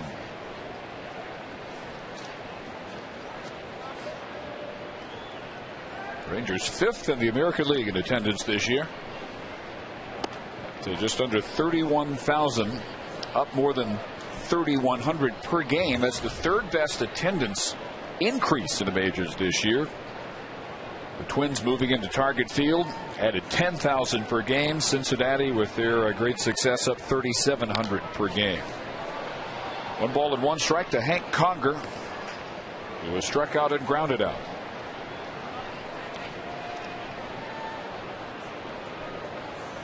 As the Angels can hope for is a tie for second with Oakland. Oakland at Seattle scoreless in the top half of the 3rd. Oakland can win today and finish 500, 81-81.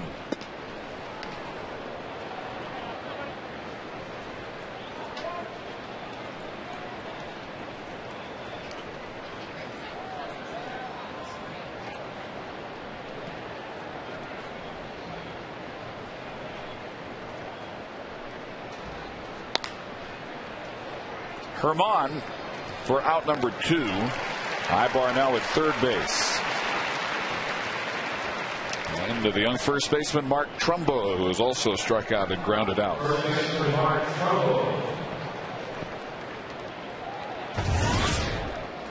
And at Fenway Park, the top half of the 9th still in progress. Papelbon still on, now pitching to A-Rod. Still with 2 outs. Boston just needing 1 out, leading 8-4. Fly ball out into the gap. Run down by Bourbon. Oliver works around the leadoff single by Matsui, and we reach stretch time at Arlington. 3-2 Angels.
Carlisle Chevrolet for their support of the Waxahachie Youth Baseball Association. For more information on Chevy's commitment to youth league baseball programs, visit ChevyTexasBaseball.com.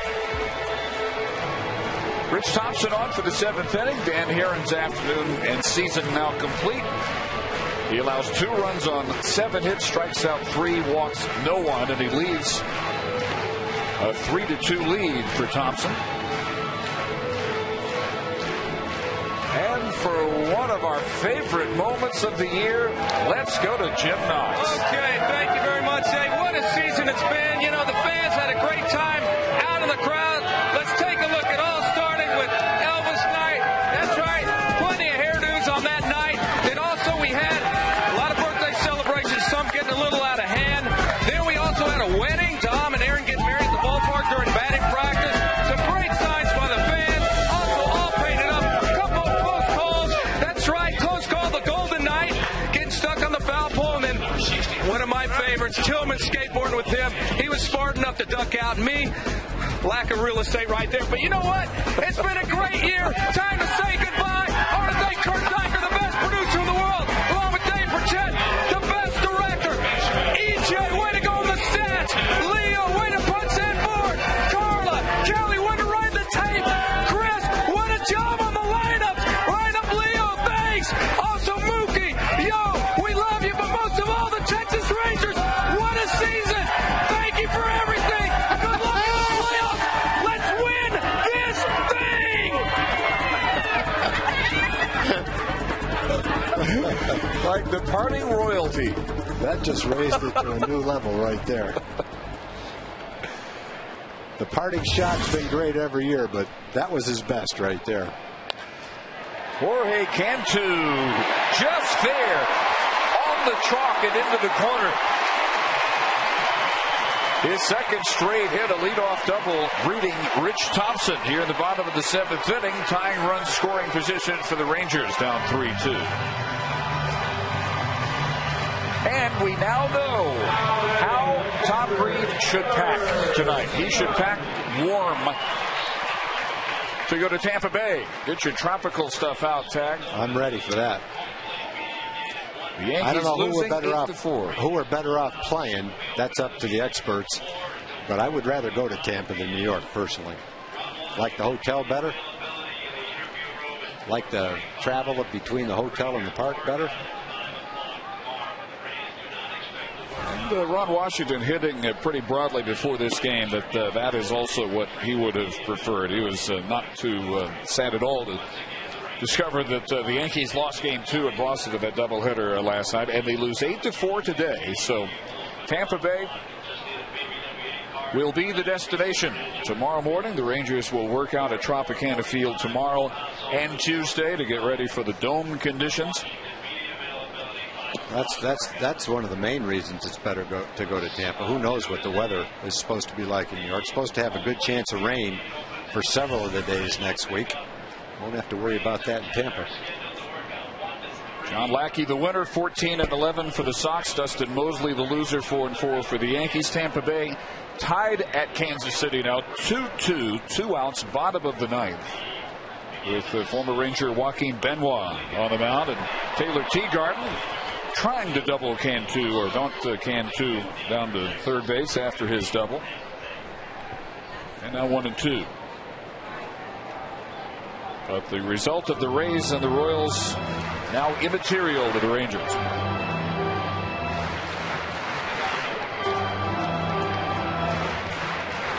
The other intangible about going to New York is, even though it's the new Yankee Stadium, it's the same franchise, it's the same crowd. And a franchise that simply expects success every single year in the postseason as Teagarden goes down on strikes, and expects to defend the World Series championship. Tom, there's a big difference in sports between a team that hopes to be successful and a team that expects it. And I think Tampa Bay is still in that category of hoping to succeed in the postseason, even after having made a World Series themselves a couple of years ago. They hope they can get back. The Yankees know they can get back. Not that the Rangers can't handle the Yankees, but it's just one more factor to put into the brew. One thing about the Yankees, their pitching is probably weaker right now than it's been in a long time, certainly than it was last season. Got Andy Pettitte trying to come back from an injury, didn't throw that well the other night. Phillip Hughes has had a good season early, hasn't pitched that great coming down the stretch. Sabathia is a strong starter, there's no doubt about that. Middle of their bullpen is pretty mediocre leading up to Rivera.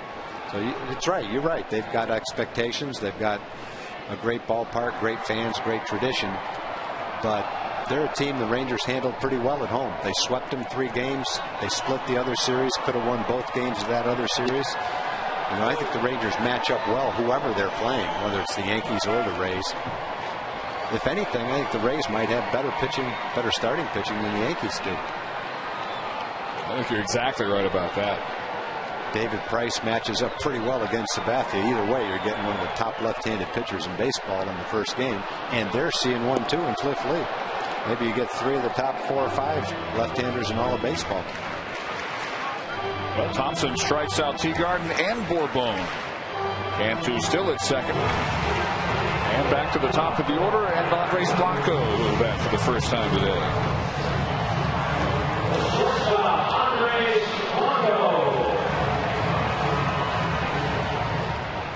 Tampa Bay with the second best team ERA in the American League, between the A's and the Rangers at .380.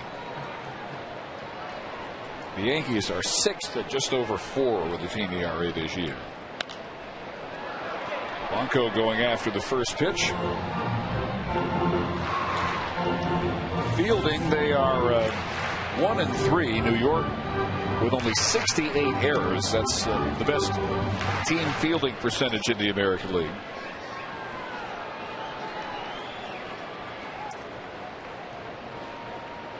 Biggest difference, team batting. Rangers at the top, New York in the middle at 267, Tampa Bay next to last at 248. But they've got a lot of power. They have 160 home runs.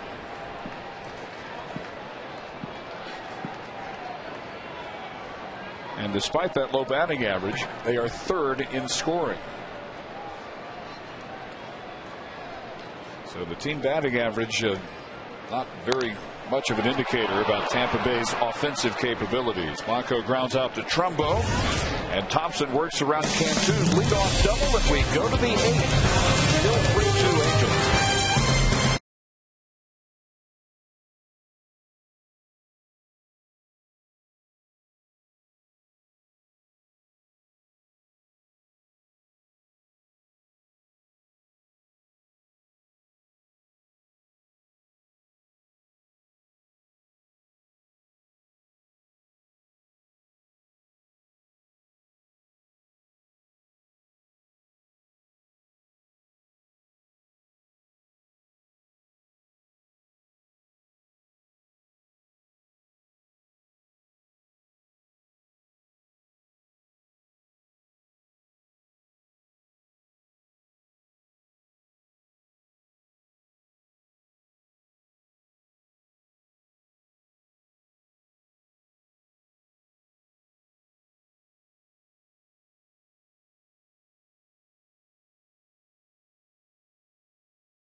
Of the 2010 batting championship for Josh Hamilton.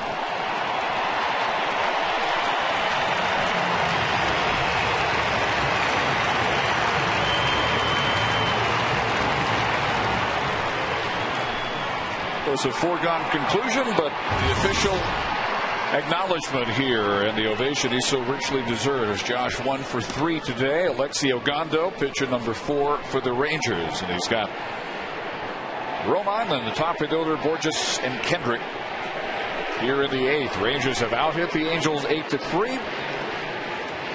All the LA runs on home runs. A 2-run shot by Matsui in the 4th. A leadoff blast off Nippert in the 6th by Peter Borges. It's been an outstanding season for Alexi Ogando. Came out of nowhere to post a 133 opponent's batting average. Spent a long time in the Dominican Republic waiting for this opportunity. And boy, he cashed in, got the opportunity, and never let go of it. 3rd lowest ERA in the majors. Pitchers with at least 40 innings. Very close to number 2. Billy Wagner came in today at 132.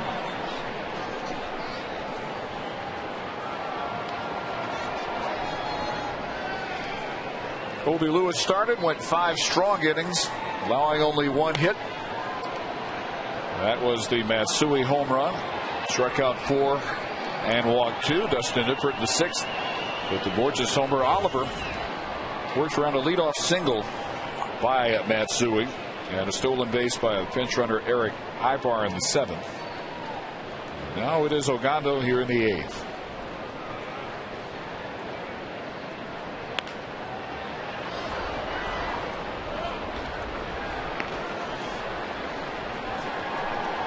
Andrew Romine 0 for 2 today. And 1 for 9 as an Angel. This is 5th game since being called up from AA Arkansas.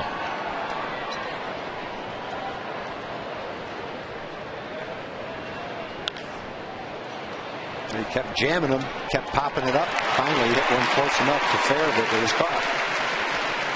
Jorge Cantu moved over from 1st to 3rd to allow Michael Young to take his curtain call, along with most of the Ranger regulars. The only starters in the same spot where they began this afternoon: Hamilton in left and Bourbon in center. Back to the top of the order. Good breaking ball. First pitch strike to Borges, who struck out, bounced to the mound his first 2 trips, and then on Dustin Nippert's second pitch of the 6th, he hit a hanging curveball 372 feet into the seats and left. That's the difference in our game. That's a pretty good slider right there from Ogando.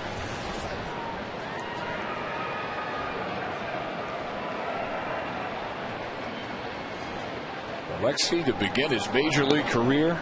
8 scoreless appearances, 11 scoreless innings. Second best to begin a Ranger career to Jeff Zimmerman back on that 1999 team.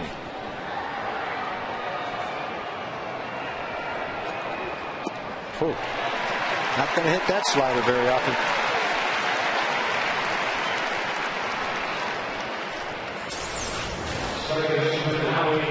The hitter knows Ogando can throw 96 miles an hour. And with that slider and good command of it, this makes a combination of 2 pitches that's very difficult to hit. Strike 1 at 96 to Howie Kendrick.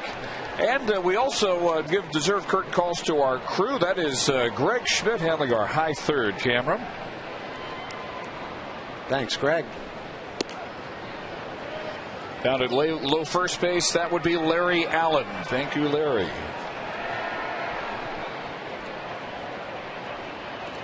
If we could do this every game, we would, but we got to wait till game 162. That's well hit to left field. Hamilton is back with room on the track, and it's a 1-2-3-8 for Ogando.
for the season.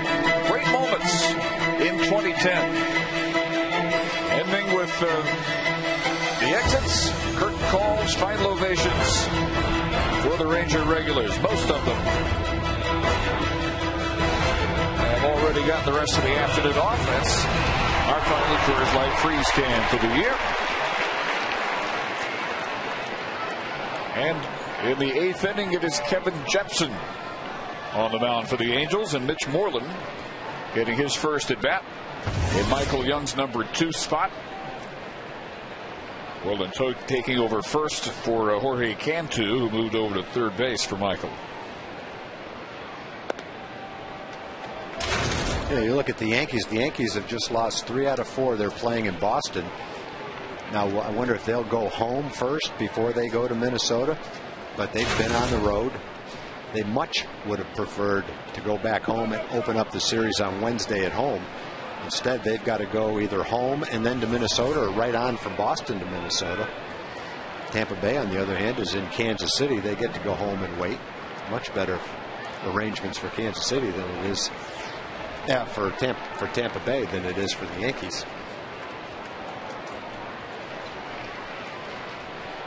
Meanwhile, 2-0 Giants over the Padres. Top of the 4th. Moreland with a shot into the left center field gap. The speed of Borges will hold him to a single. And the Rangers have the tying run on in the bottom of the 8th inning. And Josh Hamilton comes to the plate probably for the final time of the regular season. The left fielder, Josh Hamilton.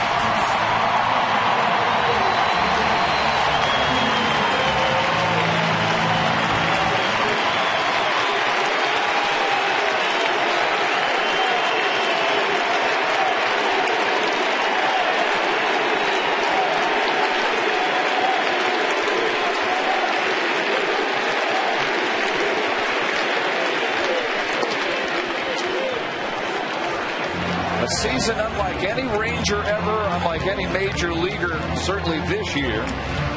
Combination of average, power, defense, throwing speed, the 5 tools, and he represents those 5 tools like no one else in baseball in this era. With the speed, but still retired 4.63 on the double play.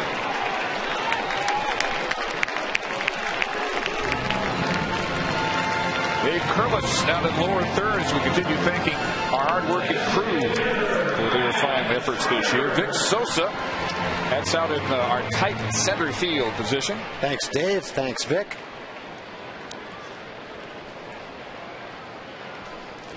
Nice going, Robert.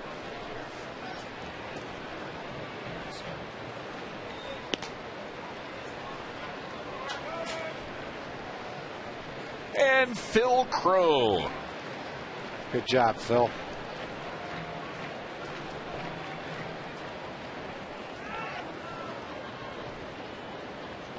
And at high home, we thank Eric Norberg. There he is.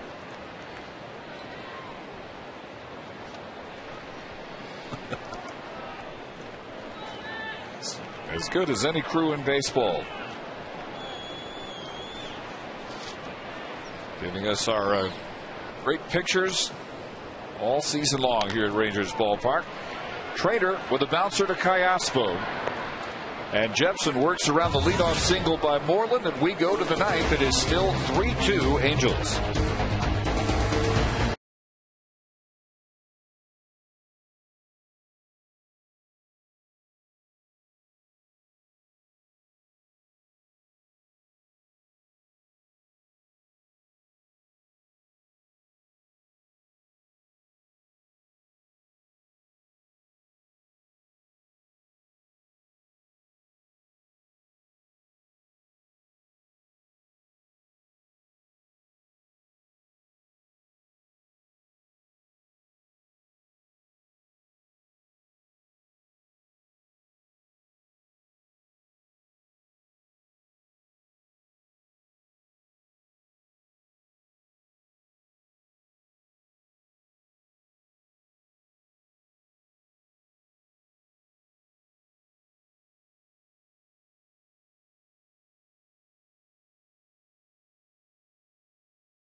Southwest, brought to you by the Ford F-150. Check out the 2010 F-150 and drive one. Ford is the best in Texas.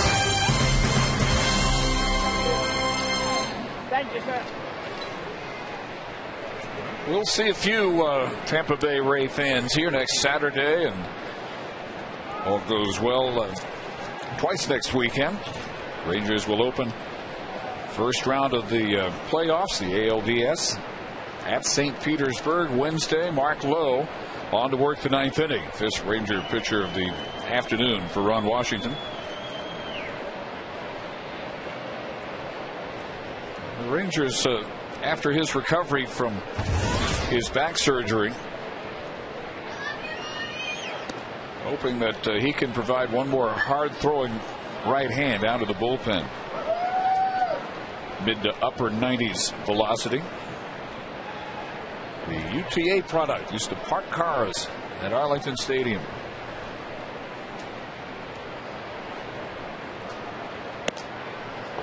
And says at the time he had absolutely no idea he would someday pitch for this franchise. Abreu, Hunter, and perhaps Ibar, who came on to run for the DH Matsui in the seventh inning.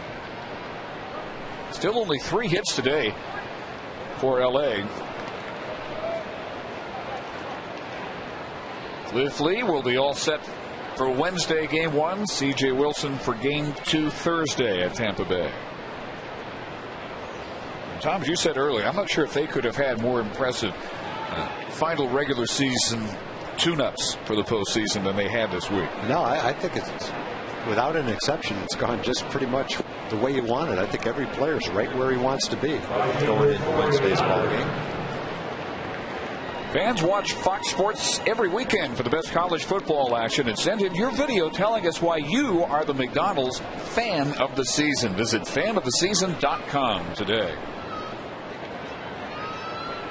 Well, Abreu aboard on a leadoff walk by Lowe. And now Hunter, who walked his first time up, has since grounded out and flied out. 5 pitches, all have missed for Lowe.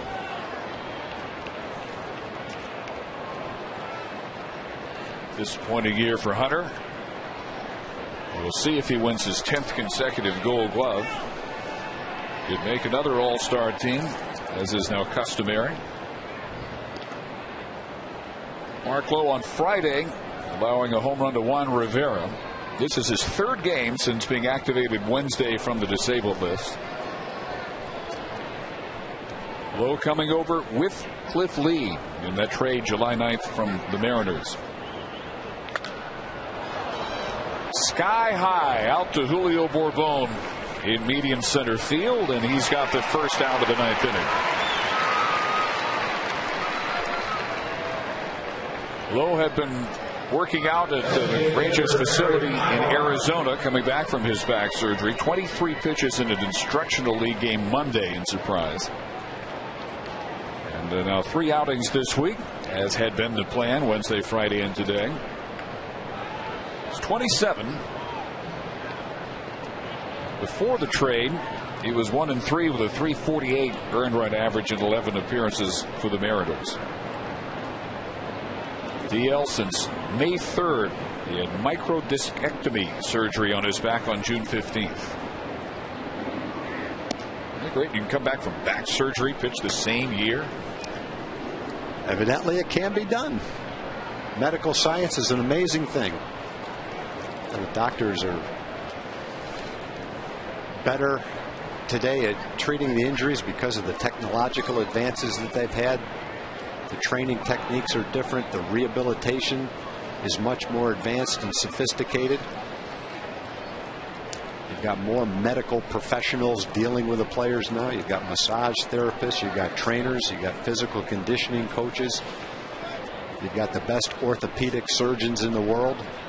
And so if there's a chance to come back from an injury, the guys will have the opportunity now. Ibar with a base hit. Abreu had to pause to make sure that Herman didn't make a catch. So with 1 out, first and second here in the Angel ninth for Alberto Callaspo. Then he had a sprint to second to beat Francoeur's throw. It almost got him at second.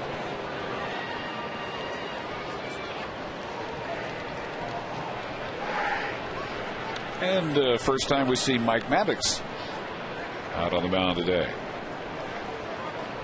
Padres and the Giants now in the bottom of the 4th at AT&T Park in San Francisco. The Giants with 2 runs in the 3rd inning, leading that one 2-0. Sanchez against Latos.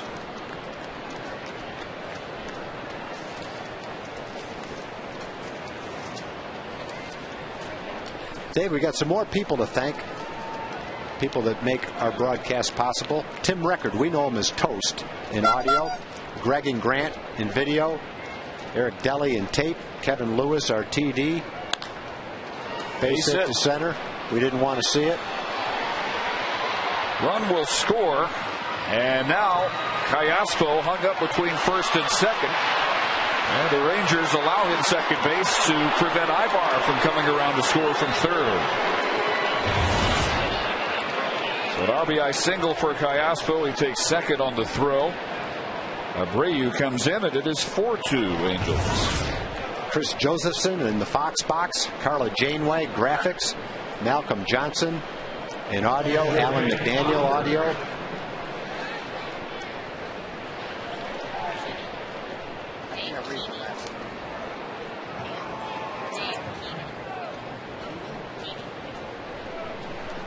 Dave Keeney in tape. And Allie, our stage manager, thank you very much for everything. And John Nelson on stats as well. Yeoman work all year long. Fritz Steichert helping out John statistically for Josh Lewin and late in the season for myself as well. With great gratitude. 0-2 to Conger. 4th and 5th hits of the afternoon. There we are. Yes. Allie. John. Find here all the way around. Yes. Show your antlers. Rangers playing the infield in with 1 out. And Lowe misses with the 8th ball among the 13 pitches he's thrown. Ibar at third, Callaspo at second. The leadoff walk to Abreu has turned into a run.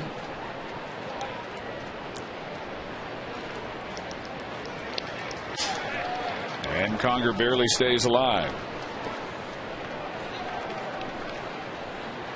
Again this afternoon, Atlanta won over Philadelphia, barely hanging on to that one, 8-7. Tim Hudson's 17th win against 9 losses. And Espaillas took the defeat in relief for the Phillies, now 3-4. Billy Wagner saved his 37th.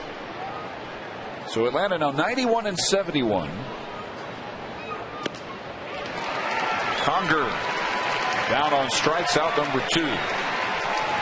San Francisco also at 91 wins. If San Diego wins, they will be at 91 wins. There is a possibility of National League tiebreakers both tomorrow and Tuesday, depending on these results that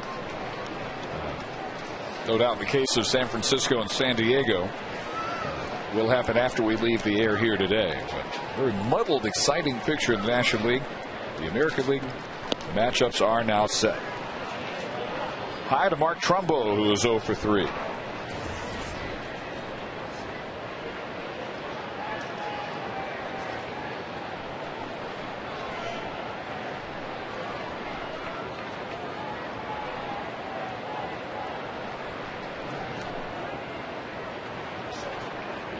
Some other final day finals. Florida over Pittsburgh 5-2. Again, Boston 8, the Yankees 4. The game that ensured that the Rangers would go to Tampa Bay in the first round. Tampa Bay and Kansas City still playing bottom of the 11th at Kauffman Stadium. That's 2-2. Jeff Neiman has come out of the bullpen now. Remember the Rays rotation. Pitching the bottom of the 11th in that game.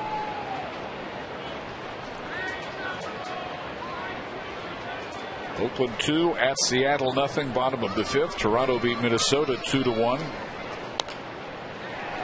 And a little dribbler that goes foul before Teagarden can make the play. He tried to grab it, and whip it down to first base to end the inning, but it just had enough slice on it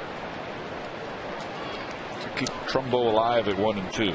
Two more important people to thank, Dave. Probably two of our most important people, the guys that do the most work.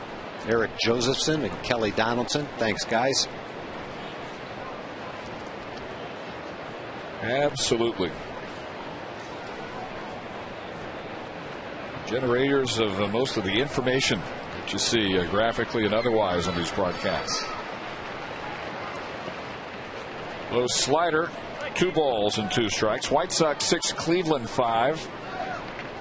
Jackson finishes the year 10-12. Edwin Jackson. Houston 4, the Cubs nothing. And the Astros, after a horrendous start to the year, finished 76-86. Dodgers lead Arizona 2-1, bottom of the 4th. Another foul ball.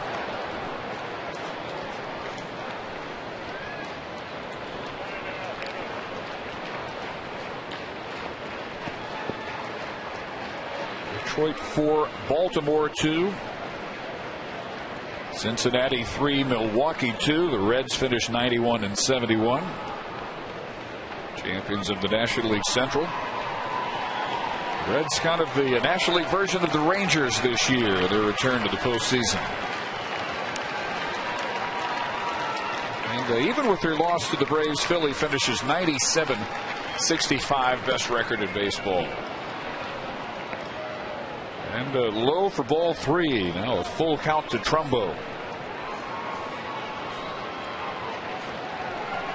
Ibar at third, Callaspo at second. Base hit. Can double the margin.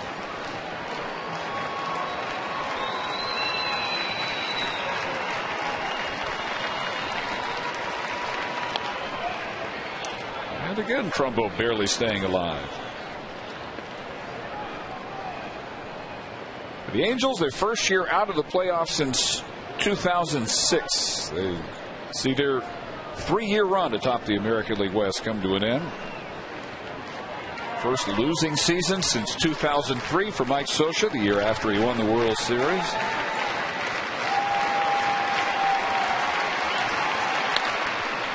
But a base hit to center field for Trumbo, and he gets his first 2 major league runs batted in. His first major league base hit makes it a 3-run ninth off of Mark Lowe, and it is 6-2 LA. It's a big thrill for Trumbo. He had a big minor league season. High school kid that's paid his dues in the minor leagues. Spent a number of years at A-ball. It's a great feeling for him. Anaheim kid out of Villa Park High School, 18th round draft pick in 2004. Andrew Romine, 0 for 3. Switch hitter batting left. So for Lowe in the 9th inning, a leadoff walk to Abreu. Hunter flied out. Ibar with the single. Callaspo an RBI single. He struck out Conger for out number 2, and a couple of times he thought he had Trumbo, especially on the little dribbler that Teagarden almost fielded before it went foul at the first base line. David Murphy expects to test his injured left groin running for the first time in a couple days. And very important that the Rangers have him all set to go for the postseason. Yeah, and I guess that's one guy that really is not doing what we said. Getting a chance to play in the last couple of games, feeling 100%. Hopefully David will feel 100% and be ready to go, because he has been and will be an important part of the Rangers' success. No doubt about that. All the while, Josh Hamilton was on the shelf. David Murphy did a very credible Hamilton imitation, and another foul ball that just rolls out of play for Cantu coming down from third. 2 balls and 2 strikes. Josh 1 for 4 today. That would be .359 to finish his 2010 American League Batting Championship season. Easily with a top batting average in either league. And Murphy for much of the time that Josh was injured, had a batting average that probably Josh wouldn't have minded himself if he'd still been in there. Romine strikes out, but the Angels come up with 3 in the 9th, and we head to the bottom of the 9th, 6-2.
To the 9th, Francoeur Herman Cantu due up against Jordan Walden, Fort Worth native, Mansfield High School product, and some already looking forward to the 2011 season. But there is business, Eric, to attend to before we turn our attention to next year.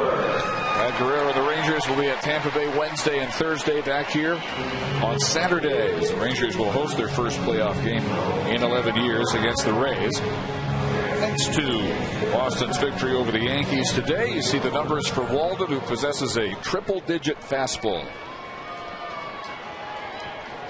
And the Rangers got the win against Walden the other night. Glad he got the base hit to left field to drive in the run that proved to be the winning run. Walden was drafted as a starting pitcher. It looks like he's settled in with the stuff that he's got to a late inning bullpen role. Maybe eventually a closer. 22-year-old on the gun here. It shows 97-98. In Anaheim, this would be 100, maybe 100 plus. Francoeur on 6th inning in right field after Nelly Cruz had a single and a run scored. Slow chopper. Callaspo handles the short hop. 1 gone in the Ranger 9th. What a game 1 matchup it's going to be on Wednesday. Cliff Lee against David Price. Cliff with a sparkling tune-up a couple days ago in his regular season finale. Has come through his back woes from earlier in September. He says they're a non-issue. They've been long gone for weeks now. Best news a Ranger fan could ask for. The best mid-season acquisition in franchise history. The day began with a pregame Claw and Antlers parade around Rangers Ballpark in Arlington. Great participation. 45,446 on Fan Appreciation Day. They were greeted at the gates by the Ranger players themselves. And despite out-hitting the Angels 9-6, the Rangers getting their only 2 runs in the 5th inning when they got 4 of their 6 hits against the starter Dan Herron. But Herman has himself a 1-out walk. And Jorge Cantu has had a good day. Singled and scored in the 5th. Doubled in the 7th.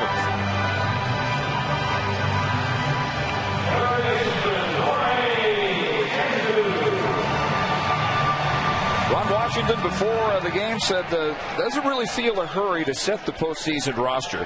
The deadline isn't until late Tuesday. Some Rangers will travel and not necessarily play at Tampa Bay. Some getting the news today in one-on-one meetings that they will or will not be a part of the postseason picture. Vermont taking second defensive indifference. But he had said several days ago that for the most part the decisions have been made. As Mike Butcher comes out for a meeting with Walden. And that's what you'd want. I don't think you'd want a whole lot of decisions hanging on the last day of the regular season when you've known as long as the Rangers have that they're going into the postseason. The only reason would be if someone was hurt. You had to wait the next couple of days to see if they were healthy. But I got to think you've got the information you need after 162 games to decide who's going to be eligible for postseason play. And not surprised to hear that they have a pretty good idea who they're going to be. He also said that his message to the players will be, don't try to elevate your game. Change your focus, but don't change your game. Just do whatever the game asks of you. That's a recurring theme for Wash. And good luck. Says have fun. It's just baseball. Do you think that's easier said than done to get that message across to a bunch of guys who've never been in the postseason? I think whether you've been there or not, you're going to get pumped up to play in postseason play, knowing it's a national game. The country's watching it. There's a huge crowd. The pressure. The Rangers have never advanced past the first round. And so I think you go into the game saying, I'm going to relax. I'm going to have fun. And once the game starts, you probably can do that. But leading up to it, I can't imagine that you wouldn't have some jitters and be pretty pumped up. Your heart's pounding, adrenaline's flowing. And then you do your best to control that. But that's a good thing. Can't imagine you wouldn't feel that way. That'll hang up in the air for Torrey Hunter. And the Rangers are down to their final out in the 2010 regular season. Trailing 6-2. Vermont at second base. And Taylor Teagarden will be the batter. And I would think when a player for the first time goes to postseason, it's probably a little bit different than for players that have been there a number of different times, that have been there and know what to expect. So I'm sure that enters into it in a way as well.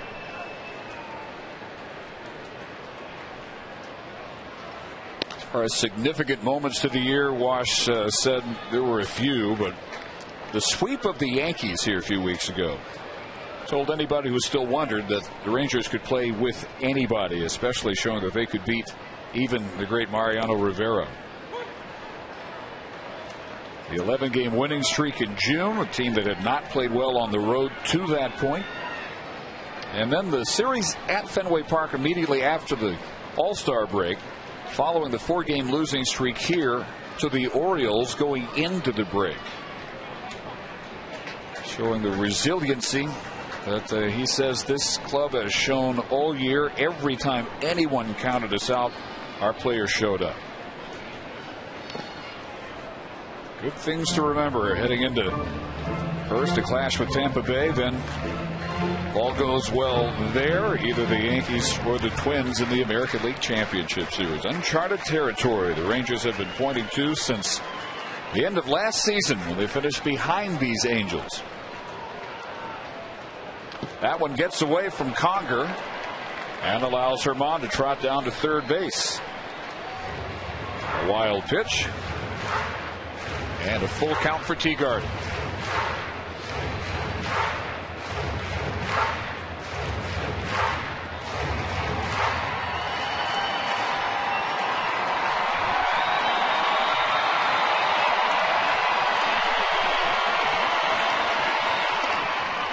High for ball 4, and we are not yet done. First and third with 2 outs for Julio Bourbon. I'll get another man on, get the tying run to the plate. Who knows? He's throwing hard, having a little bit of a problem with his command right here with a couple of walks. Big, strong kid, though. Can't teach a 100-mile-an-hour fastball. Got a pretty good slider to go along with it. Down to second on indifference goes Teagarden. Ball opened with an interesting little hitch right before he releases it, too. Right there. It seems like he's going to tumble completely off balance. But that's right when he gathers himself and, in this case, throws ball 2. Julio drove in his 42nd run of the year in the 5th inning. He's also popped up a bunt and struck out. Sosha's getting the bullpen going, just in case Walden continues to have problems throwing the ball over the plate. He's thrown 8 strikes and 13 balls.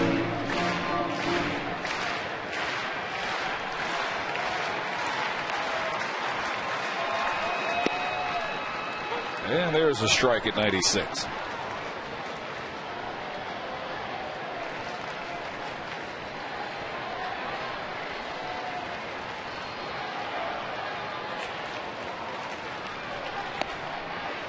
And another one, 2-2. Padres and the Giants now top of the 6th at AT&T Park. Still 2-0 San Francisco as they try to close out the NL West. Right back to Walden. And that'll do it for the 2010 regular season. The Angels beat the Rangers 6-2. Texas finishes 90-72. And the Angels 80-82. And Appreciation Day, almost a packed house of over 45,000 here at the ballpark.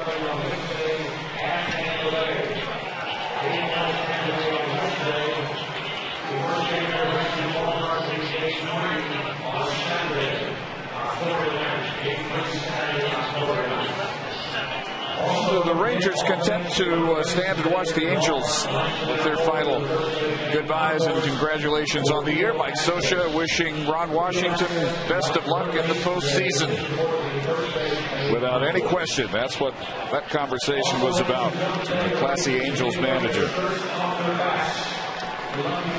And we thank you for being with us, being Ranger fans on Fox Sports Southwest and TXA 21 all year. We're back in a moment.